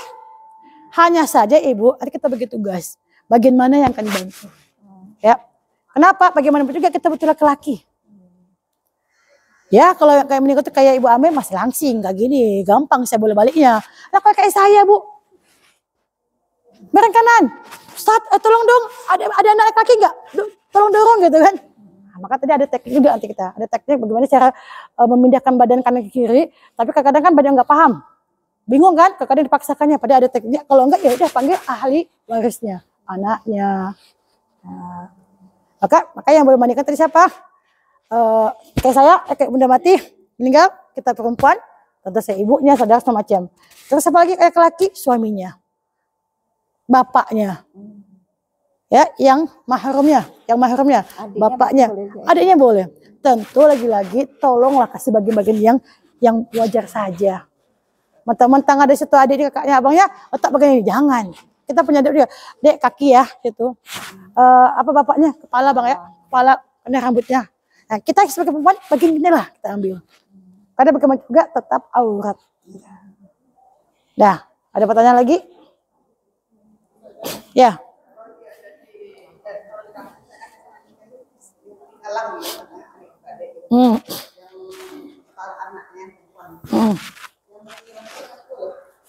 Nah, bagaimana kalau iya penahannya?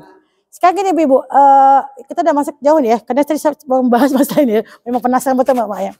Bagaimana kita memandikan jika yang menyiram itu laki gitu kan segala macam. Makanya menyiram aja boleh aja, karena masih ada hubungan keluarga. Cuman yang saya ambil poin adalah memandikan tidak pakai tempat langsung ke badan kita. Nah, kalau mau dipangku, coba tes dulu. Bunda boleh duduk sebentar, mayatnya duduk sebentar boleh. Boleh Ibu, 1, 2, 3, 4 kakinya dilanjutkan. Agak dirapatkan boleh. Di situ aja. Di situ aja. Oke. Boleh mayat pindah ke sana boleh. Tolong jangan saya suruh ngangkat gitu kan. Tolong mayat pindah ke sana boleh. Ya. Untung kecil kan? Kepala di sana, kaki sana. Terserah. Kan kita nggak tahu pas itu kan. Kadang-kadang jatuh ke bawah. Kadang-kadang juga sama kaki juga gitu kan. Nah, silakan. Ada yang selang-seling boleh kita coba selang-seling nanti. Nanti kita tanya sama mayatnya, mana yang enak.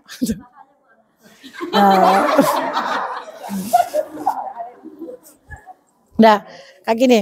Kayak gini kan mandikan. Nanti kita ambilkan ke sana. Tolak Bu. Itu kan ada kursi nih kan. Kita ambilkan ke sana lagi. Ya Allah, gimana? Ya aduh, ya Allah. Asam gini kan kata dia boleh enggak? Selama menutup aurat enggak masalah. Yang jelas itu ahli baitnya ya, ahli warisnya ya. Ya bukan Pak Imam. Pak Imam datang, jangan. Si imamnya dia ya. Ya. Sekarang kayak UAS sekalipun enggak boleh. Kenapa? Karena kita bukan mahramnya ya. Sekarang saya tanya, Bu Amel, Masya Allah ya, pelan-pelan Bu. Ya Allah. Allahu Akbar. Saya tanya Bu Amel, enakan nggak di situ? Sakit nggak sini? Maka saya anjurkan pakai tempat. Walaupun selang-seling Ibu, karena posisi tanggul lutut kita, lutut nggak merata. Ini masih hidup dia ya, kita tanya. Sakit nggak tadi? Nggak nyaman juga. Apalagi dia mati, dia nggak bisa ngomong, pasrah aja. Susah kotorannya kena baju kita segala macam, ya kan? Terus kita asal berdekatan sama mayat. Kalau dia kena penyakit menular, sisa air tadi jatuh ke kita, ya. Terus kita udah pulang-pulang, mama peluk anak kita. Ih, kok masih bersin ya besoknya? Nah, seuzon kita. Kenapa? Kena guna-guna. Nah, kan gitu. Kenapa? Cuman mandikan mayat. Padahal salah kita. Kenapa coba?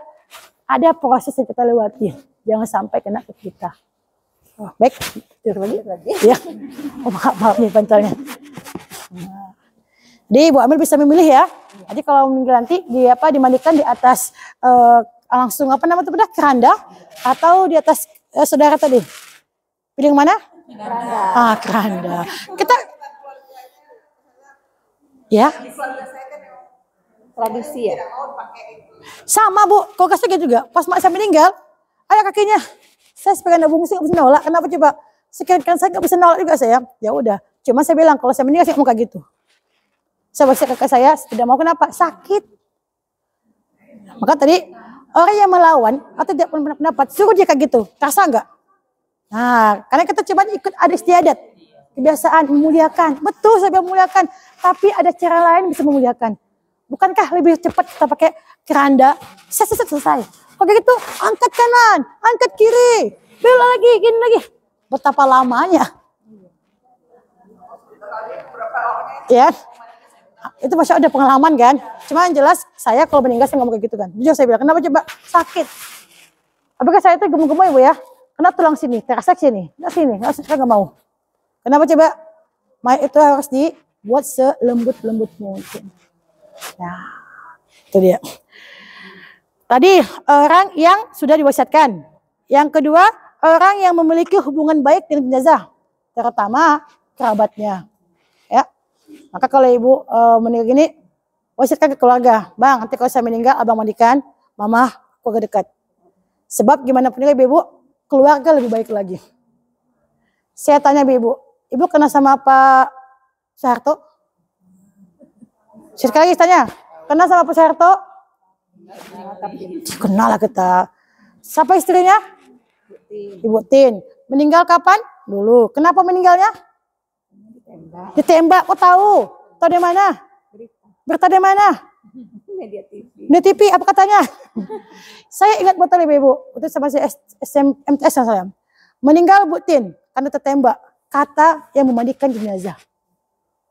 Berarti amanah enggak? Iya, nggak aman. Tidak kan? Padahal sebisa mungkin pihak keluarga itu menuntutkan. Tertembak, misalnya namanya keluarga itu kan ada masalah kan, meninggal.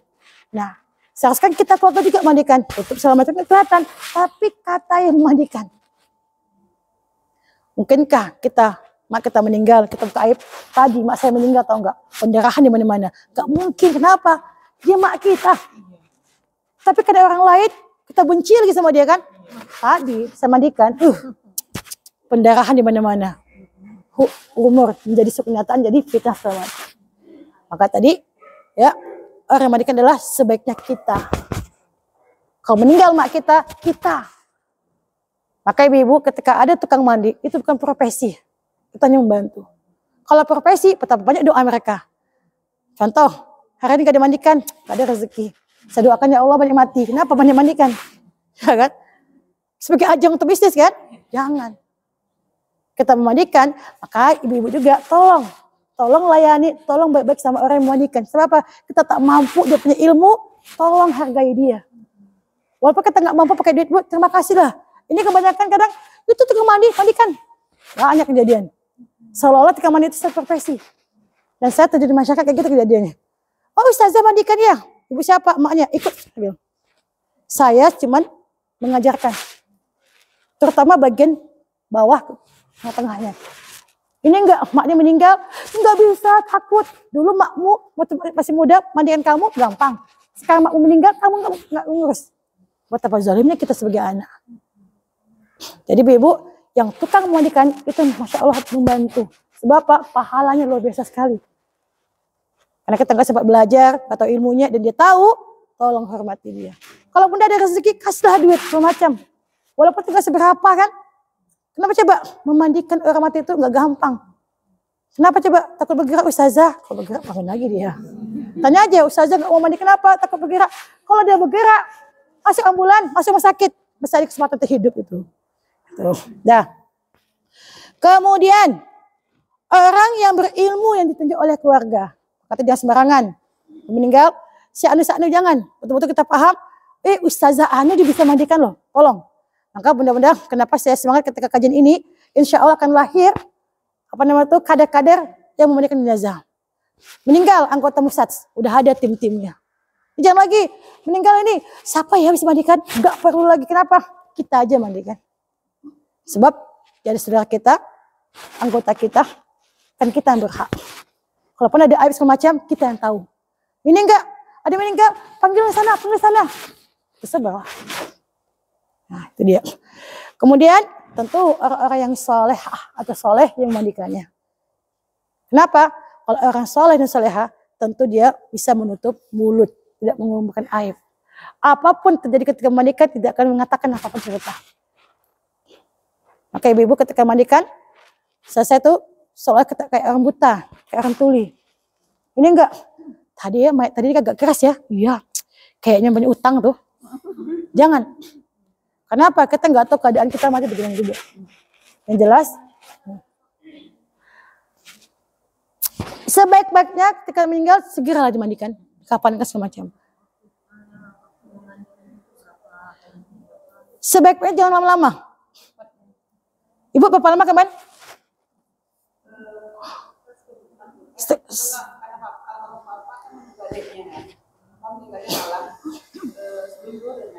Mandikan. Enggak, proses mandi berapa lama? Setengah jam? Kurang. Itu ada pengalaman betul. Kadang yang pengalaman ini kadang ada kejadian. Tergantung mayatnya, terus juga tergantung timnya.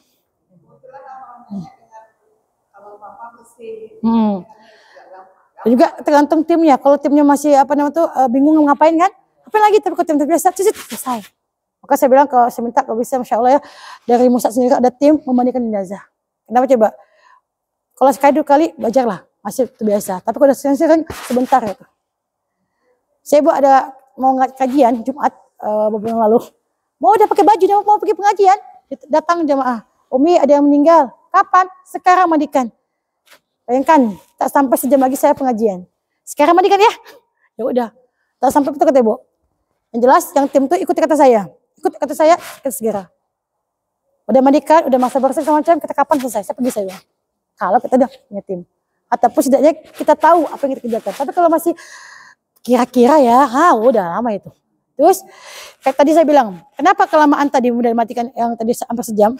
Masih kesat, karena sabun masih banyak. Ini ada baskom kecil, dikasih sabun Lifebuoy, kocok-kocok, kasih lagi. Kira-kira berapa lama itu? Lama. Pokoknya jangan sampai debuinya. Gimana nggak debuinya? Itu sabun banyak. Maka tadi kalau saya pribadi kalau mandikan satu, minta sabun bayi.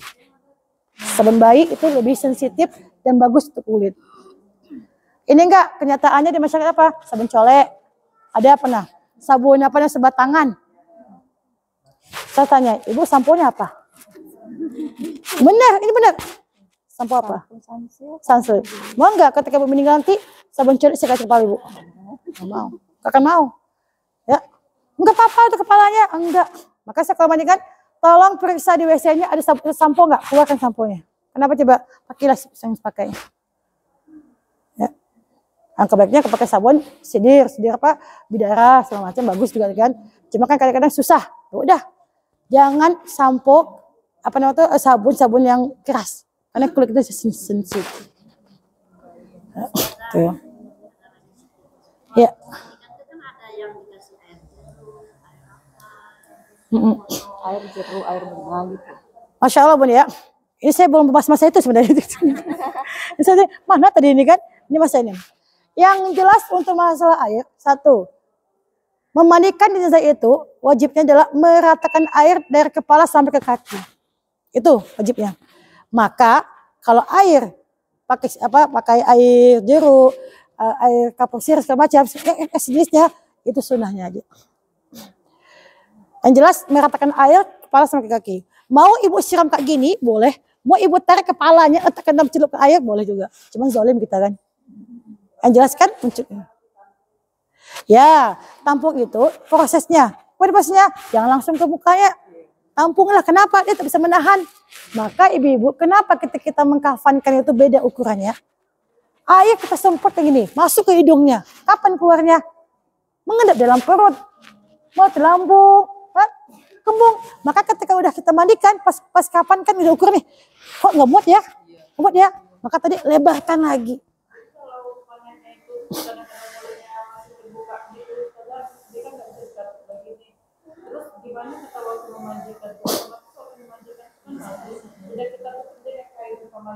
Nah, maka tadi udah ada tim yang kepala bagian ya tahan, jangan sampai kebanyakan. Maka tadi kita bersihin giginya sebisa mungkin ya, pakai siwak kalau bisa, pas gigi atau pakai kapas, pakai apa namanya tadi kain kapan. Nah, maka tadi fungsi tali tadi, kan tadi kan, ya udah selesai tutup lagi. Kenapa coba? Kalau kita biarkan masuk terus airnya, ikat dulu. Kenapa? Kata dah kewajiban kita, ini udah bagian udah. Maka tutup lagi, jangan sampai banyak masuk. Nah, tutup. Nah, jadi sebisa mungkin ibu, karena kalau kebanyakan masuk air, ada lagi kebiasaan orang ibu ya, meninggalnya malam. Paginya baru dimandikan. Mandi 2 kali. Kenapa? Malam itu mandi sekali, pembersihan, bisa mandi lagi. Saya bilang ibu, tolong jangan 2 kali. Kenapa? Cukup sekali. Tapi itu bersih. Apa yang terjadi? Proses pembusukan lebih cepat lagi. Kenapa? Udah kena air. Dan air salah satu tempat berkembang biak. Ibu pagi beli ayam, ibu rendam ke air. Cepat jadi cepat membusukkannya. Ketimbang yang kita biarkan. Yang jelas tadi, kalau 2 kali mandikan, saya anjurkan sekali aja. Kalaupun mau mungkin bawa-bawa semuanya, bersihkan pakai kain lap. Kain lap tuh, kasih air, lap aja. Biar besok sekali kita mandikan. Ada yang kayak gitu Bu, sebagian kampung, karena nunggu saudara semacam, karena meninggal malam kan, besok mandikan lagi. Maka tadi ada pembekakan lebih cepat, kita kena air duluan. Gitu. Ya silakan Bu, gak apa-apa. Tadi saya bilang tadi Bu, kewajiban kita adalah meratakan air dari kepala sampai ke kaki. Dan pakai air 7 itu kita orang Indonesia kebanyakan. Air 7 kali gitu kan. Ya kenapa sakral gitu kan. Tapi kalau enggak juga enggak masalah. Enggak masalah juga. Sama kayak wudhu. Wudhu itu, tadi banyak enggak wudhu loh. Ya. Padahal kan wudhu itu kan sunnahnya aja kalau mau. Bukan kan dari awal kita udah niat mandi wajib. Nah, maka tadi kayak Ibu tadi bilang apakah ada air 7? Ya kalau memang air 7 itu kalau saya ngelihat kejadiannya, air pertama kali diambil dari keran yang belum tersentuh sama sekali. Kadang-kadang kita pakai baskom nih, balik lagi ambil air. Kan berbalik lagi air yang mutakhir tapi air ini terlalu balik. Maka tadi ada air 7 kali. 7 gayung kah dia atau 7 atau pakai tekoh lah gitu khusus air yang baru keluar tak sini. Nanti pas wudukannya kan air bersih. Ketika dia mandikannya itu aja sama tujuannya. Yang nggak boleh itu Bu, pakai semprot. Kenapa coba? Pas ke hidungnya bisa ngelak. Nggak bisa ngelak. Kenapa? Masuk terus. Nah, saat gini kan sakit juga badannya kalau pakai semprot. Ya. Adat. Coba tanya di rumah sakit semacam ya. Ada semacam apa Mandi 9 nih? Atau Ibu ke Mekah semacam, tanya sama teman mandikannya, Mandi 9 apa Indonesia ya tadi? Itu adat. Yang jelas memandikan jenazah wajib mengalirkan air dari kepala sampai ujung kaki. Sama kayak kita mandi wajib juga. Mandi janabah. Maka apakah Ibu mau wudhunya pertama? Boleh silakan. Atau wudhu terakhir? Boleh silakan. Kan? Yang jelas tadi sama seperti kita memandikan jenazah dengan mandi janabah. Mengalirkan air dari kepala sampai ujung kaki. Nah, tadi sebelum mandikan Ibu cek tangan kakinya. Ini atau kutek. Nah, ini nggak masalah. Kalau kutek paksa kita bersihkan. Maka kalau kita perempuan boleh kutek halal. Ketika kapan? Haid atau nifas. Tapi kalau kita sholat nggak boleh. Dan siapkanlah penghapusnya.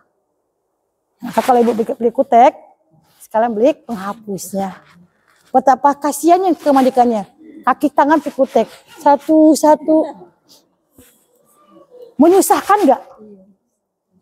Menyusahkan. Maka tadi bukan berarti nggak boleh, silakan boleh. Cuman lagi-lagi saya bilang ada pembersihnya. Hari gini bukan hari gigi Bu yang pakai pemata. Tuku pun ada pematanya.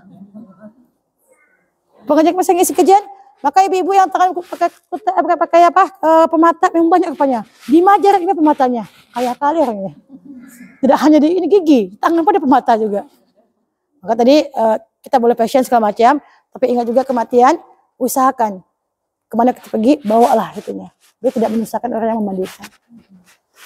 Baik, ada lagi. Tadi lanjut lagi. Syarat orang yang mandikan tadi orang muslim, udah ada 4 poin tadi. Kemudian yang kedua, orang yang berakal. Maka yang wajib mandikan orang berakal. Anak kecil boleh? Enggak. Tolong ambilkan air itu nak, air yang pakai ini, ambil yang lain. Ini enggak paham, Anda berakal. Ya. Tolong ambilkan sabun, sampo diambilnya atau kebalikan segala macam. Kemudian orang yang udah baligh. Udah usia baligh. Kenapa coba? Udah bisa dikasihkan tanggung jawab. Kemudian orang yang jujur, yang keempat jujur apa adanya, tidak menutupi dan betul-betul kerjakan sesuai dengan ini. Kemudian orang yang saleh, maksud kita tadi yang saleh. Yang keenam terpercaya. Yang ketujuh tahu tata cara memandikan jenazah. Yang kedelapan mampu menutup auratnya.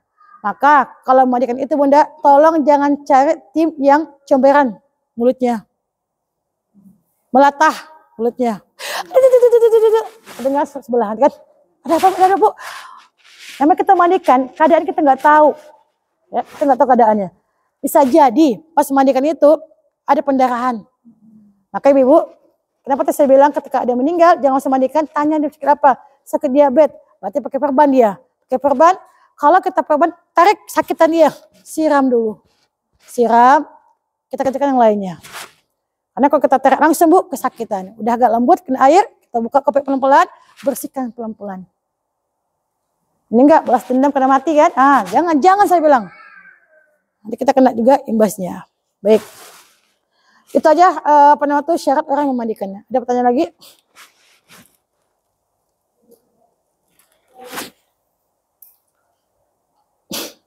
Masya Allah nih ya. Semakin mendekati pertanyaan-pertanyaan tentang kematian. Yang sahibul mayatnya gimana? Tentu kita minta beliau gimana caranya. Maka saya bilang sama kakak saya, Kak kalau saya meninggal tuh gini-gini kan, tak sanggup. Ya udah, cara orangnya dulu. Karena juga kita pengen di akhir kita Bu, mandikan sebaik-baiknya. Ya. Dan yang kebaiknya buatlah tempat memandikan sama mengkafankan tak jauh tempatnya. Kita di perumahan gimana? Mandikan di luar. Terus mengkafankan di dalam. Proses mengangkat bola balik, nampak auratnya banyak. Nampak pahanya, nampak bawahnya semacam. Maka saya kalau bisa buat tempat yang portable, memandikan di sini, mengkafankan di samping langsung. Angkat, tinggal bungkus. Buat kalau udah cantik dia. Tidak masalah. Oh, nggak harus di dalam rumah ya, Zah? Enggak.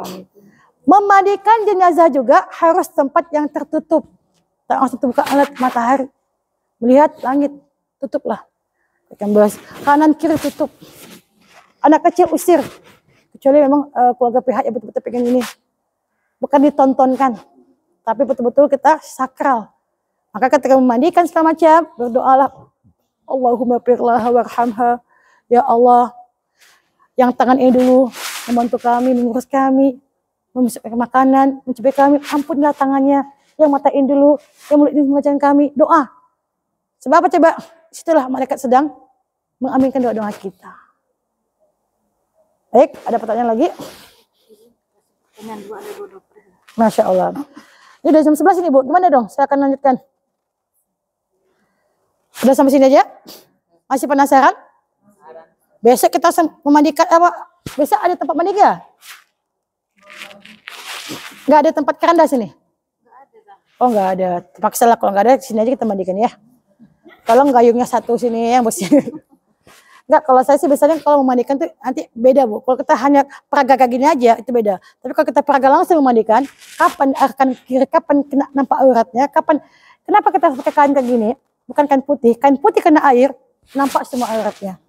Terus, kenapa saya minta anduk? Lebih cepat menyerap anduk ketimbang kain.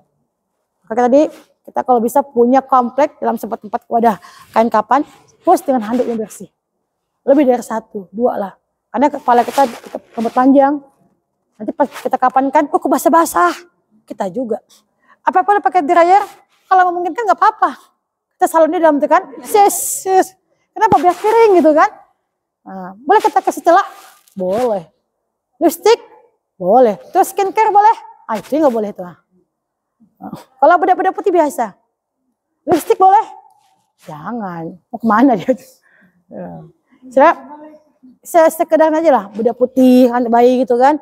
Terus kalau celak takut saya pas udah gini mata kebuka. Apa kata dia? Sakit kan? Itu takut saya gitu kan. Jadi tadi kita merawat mayat ini seperti kita merawat seorang bayi. Lembut tangannya kan. Cuma bedanya kalau bayi dia menangis ketika agak dikasarkan. Kalau mayat tidak bisa ngomong, maka kita sahibul kawannya, ahli warisnya yang betul-betul merawatnya dengan baik dan penuh kehati-hatian dan orang yang jujur serta orang yang bisa menutup auratnya. Maka kayak gini siapa yang memilih? Kita keluarganya. Tak mungkin kan mak kita meninggal kita buka aibnya. Tak mungkin kan kita sebagai istrinya buka aib sama kita. Maka kita yang menutup. Maka ketika memandikan benda-benda, jika seandainya pendarahan masih ada, nggak sanggup udah berapa lama nih, tutup pakai kapas. Ini kejadian di tempat Umi kemarin ada mandikan.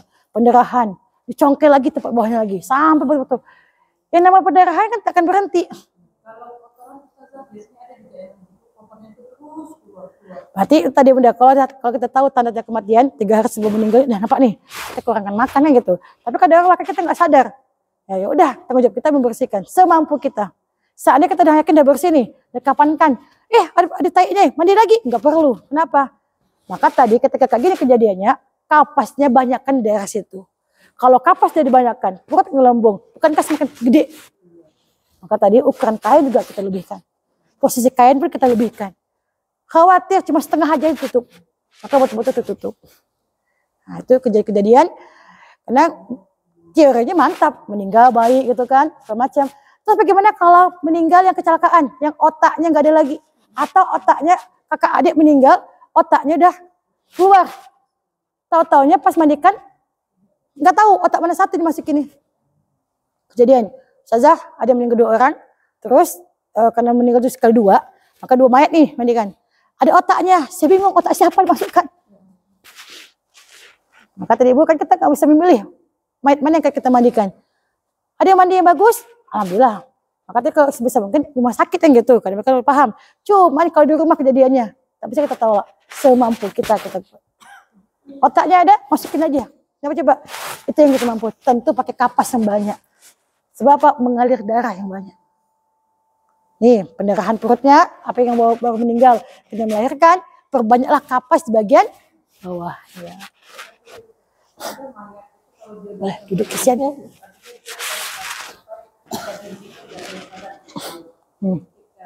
Tahu itu dia sudah begini.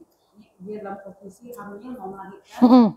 Ini wali saya dalam posisi hamil mau melahirkan, tapi tidak ada yang tahu. Ketika kami dobrak rumahnya, dia sudah kaku, dia sudah meninggal dan membuat pneumonia. Ternyata ketika itu dibawa ke rumah sakit, karena dia udah tegang kan, kontraksi semacam.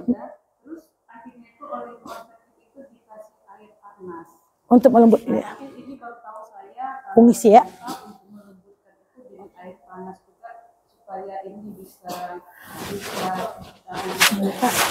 ya. Masya Allah itu. Berarti meninggalnya mendadak, terus air panas mendidih ke hangat. Hangat ya, Masya Allah itu udah penting, kita kadang sering kayak gitu dapat pengetahuan lagi. Jika kejadian tegang, kadang ada tangan kayak gini kan, kita bingung mau ngapain kan. Masya Allah terima kasih itunya air hangat dilap segala macam biar ini. Itu kadang mendadak meninggalnya kan. Nah, mendadak kan kita sebuah organ menegang. Maka tadi kalau sebesar kita langsung kita buat lentur lagi segala macam. Ini kadang mendadak. Maka tadi saya bilang kalau meninggalnya malam pagi bisa dimandikan, apa enggak tambah keras dia?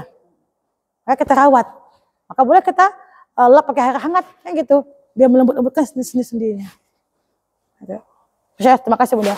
Ada lagi? Silakan. Kalau nggak ada 2 pertanyaan dari saya. Ada 2 pres. Jika meninggalnya, siapa ya meninggalnya? Enggak. Saya minta sebutkan 5 tanda-tanda kematian. Kan ada 9 kan tuh. Saya minta 5 aja. Ayo. Silakan kakak, mana hadiahnya pasti, Masya Allah.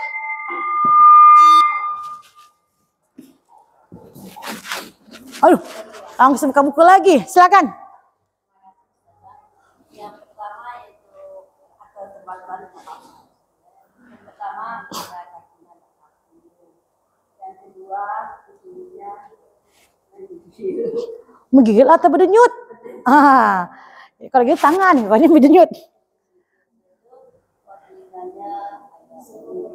Layu. 3. Berdenyut kencang. 4. Menggigil. Ibu di antara 5 ada tanda-tandanya? Udah ada kelihatan? Belum. Masya Allah, terima kasih Ibu, udah dapat. Baik, satu lagi. Sebutkan 4 syarat orang yang memandikan jenazah. 4, kan ada 10 tuh. Saya minta cuma yang 4 kelompok.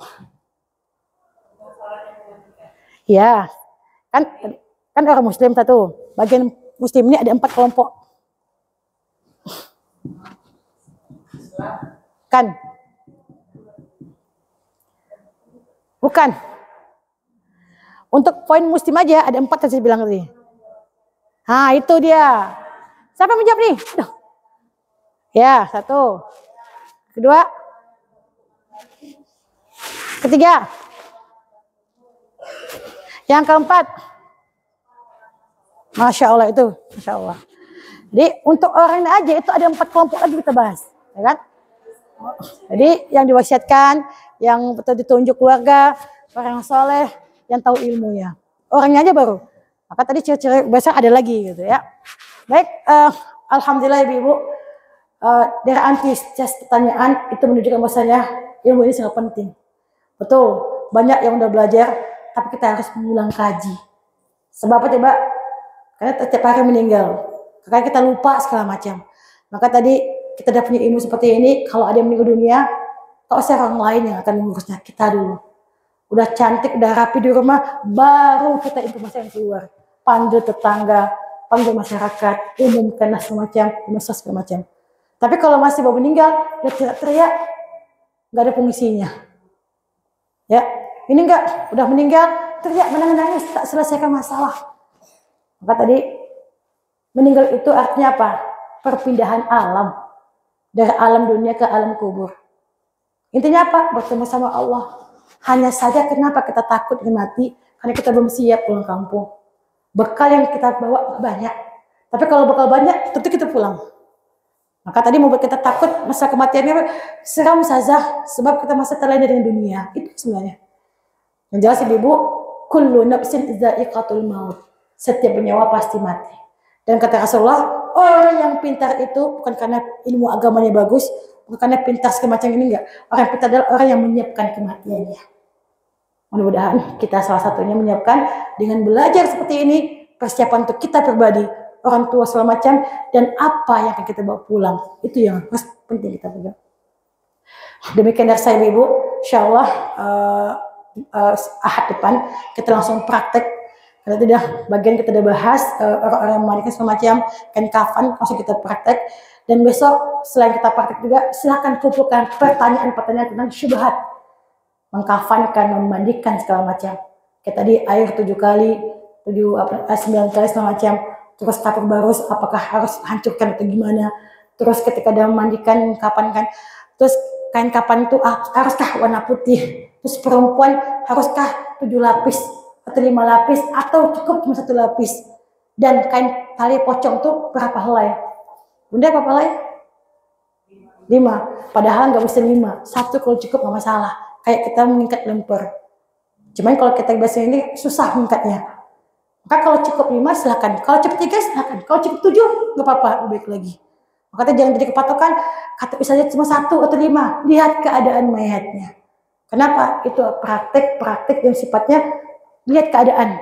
Fungsi tali itu supaya tidak jatuh segala macam. Kadang-kadang ibu ya, hanya ini aja bertengkar kita dalam memandikan. Kanan kiri. Tinggal pilih yang tak mayatnya. Anti mayat mau pilih mana? Kanan atau kiri nanti diikat. Kenapa coba? Dia akan merasakan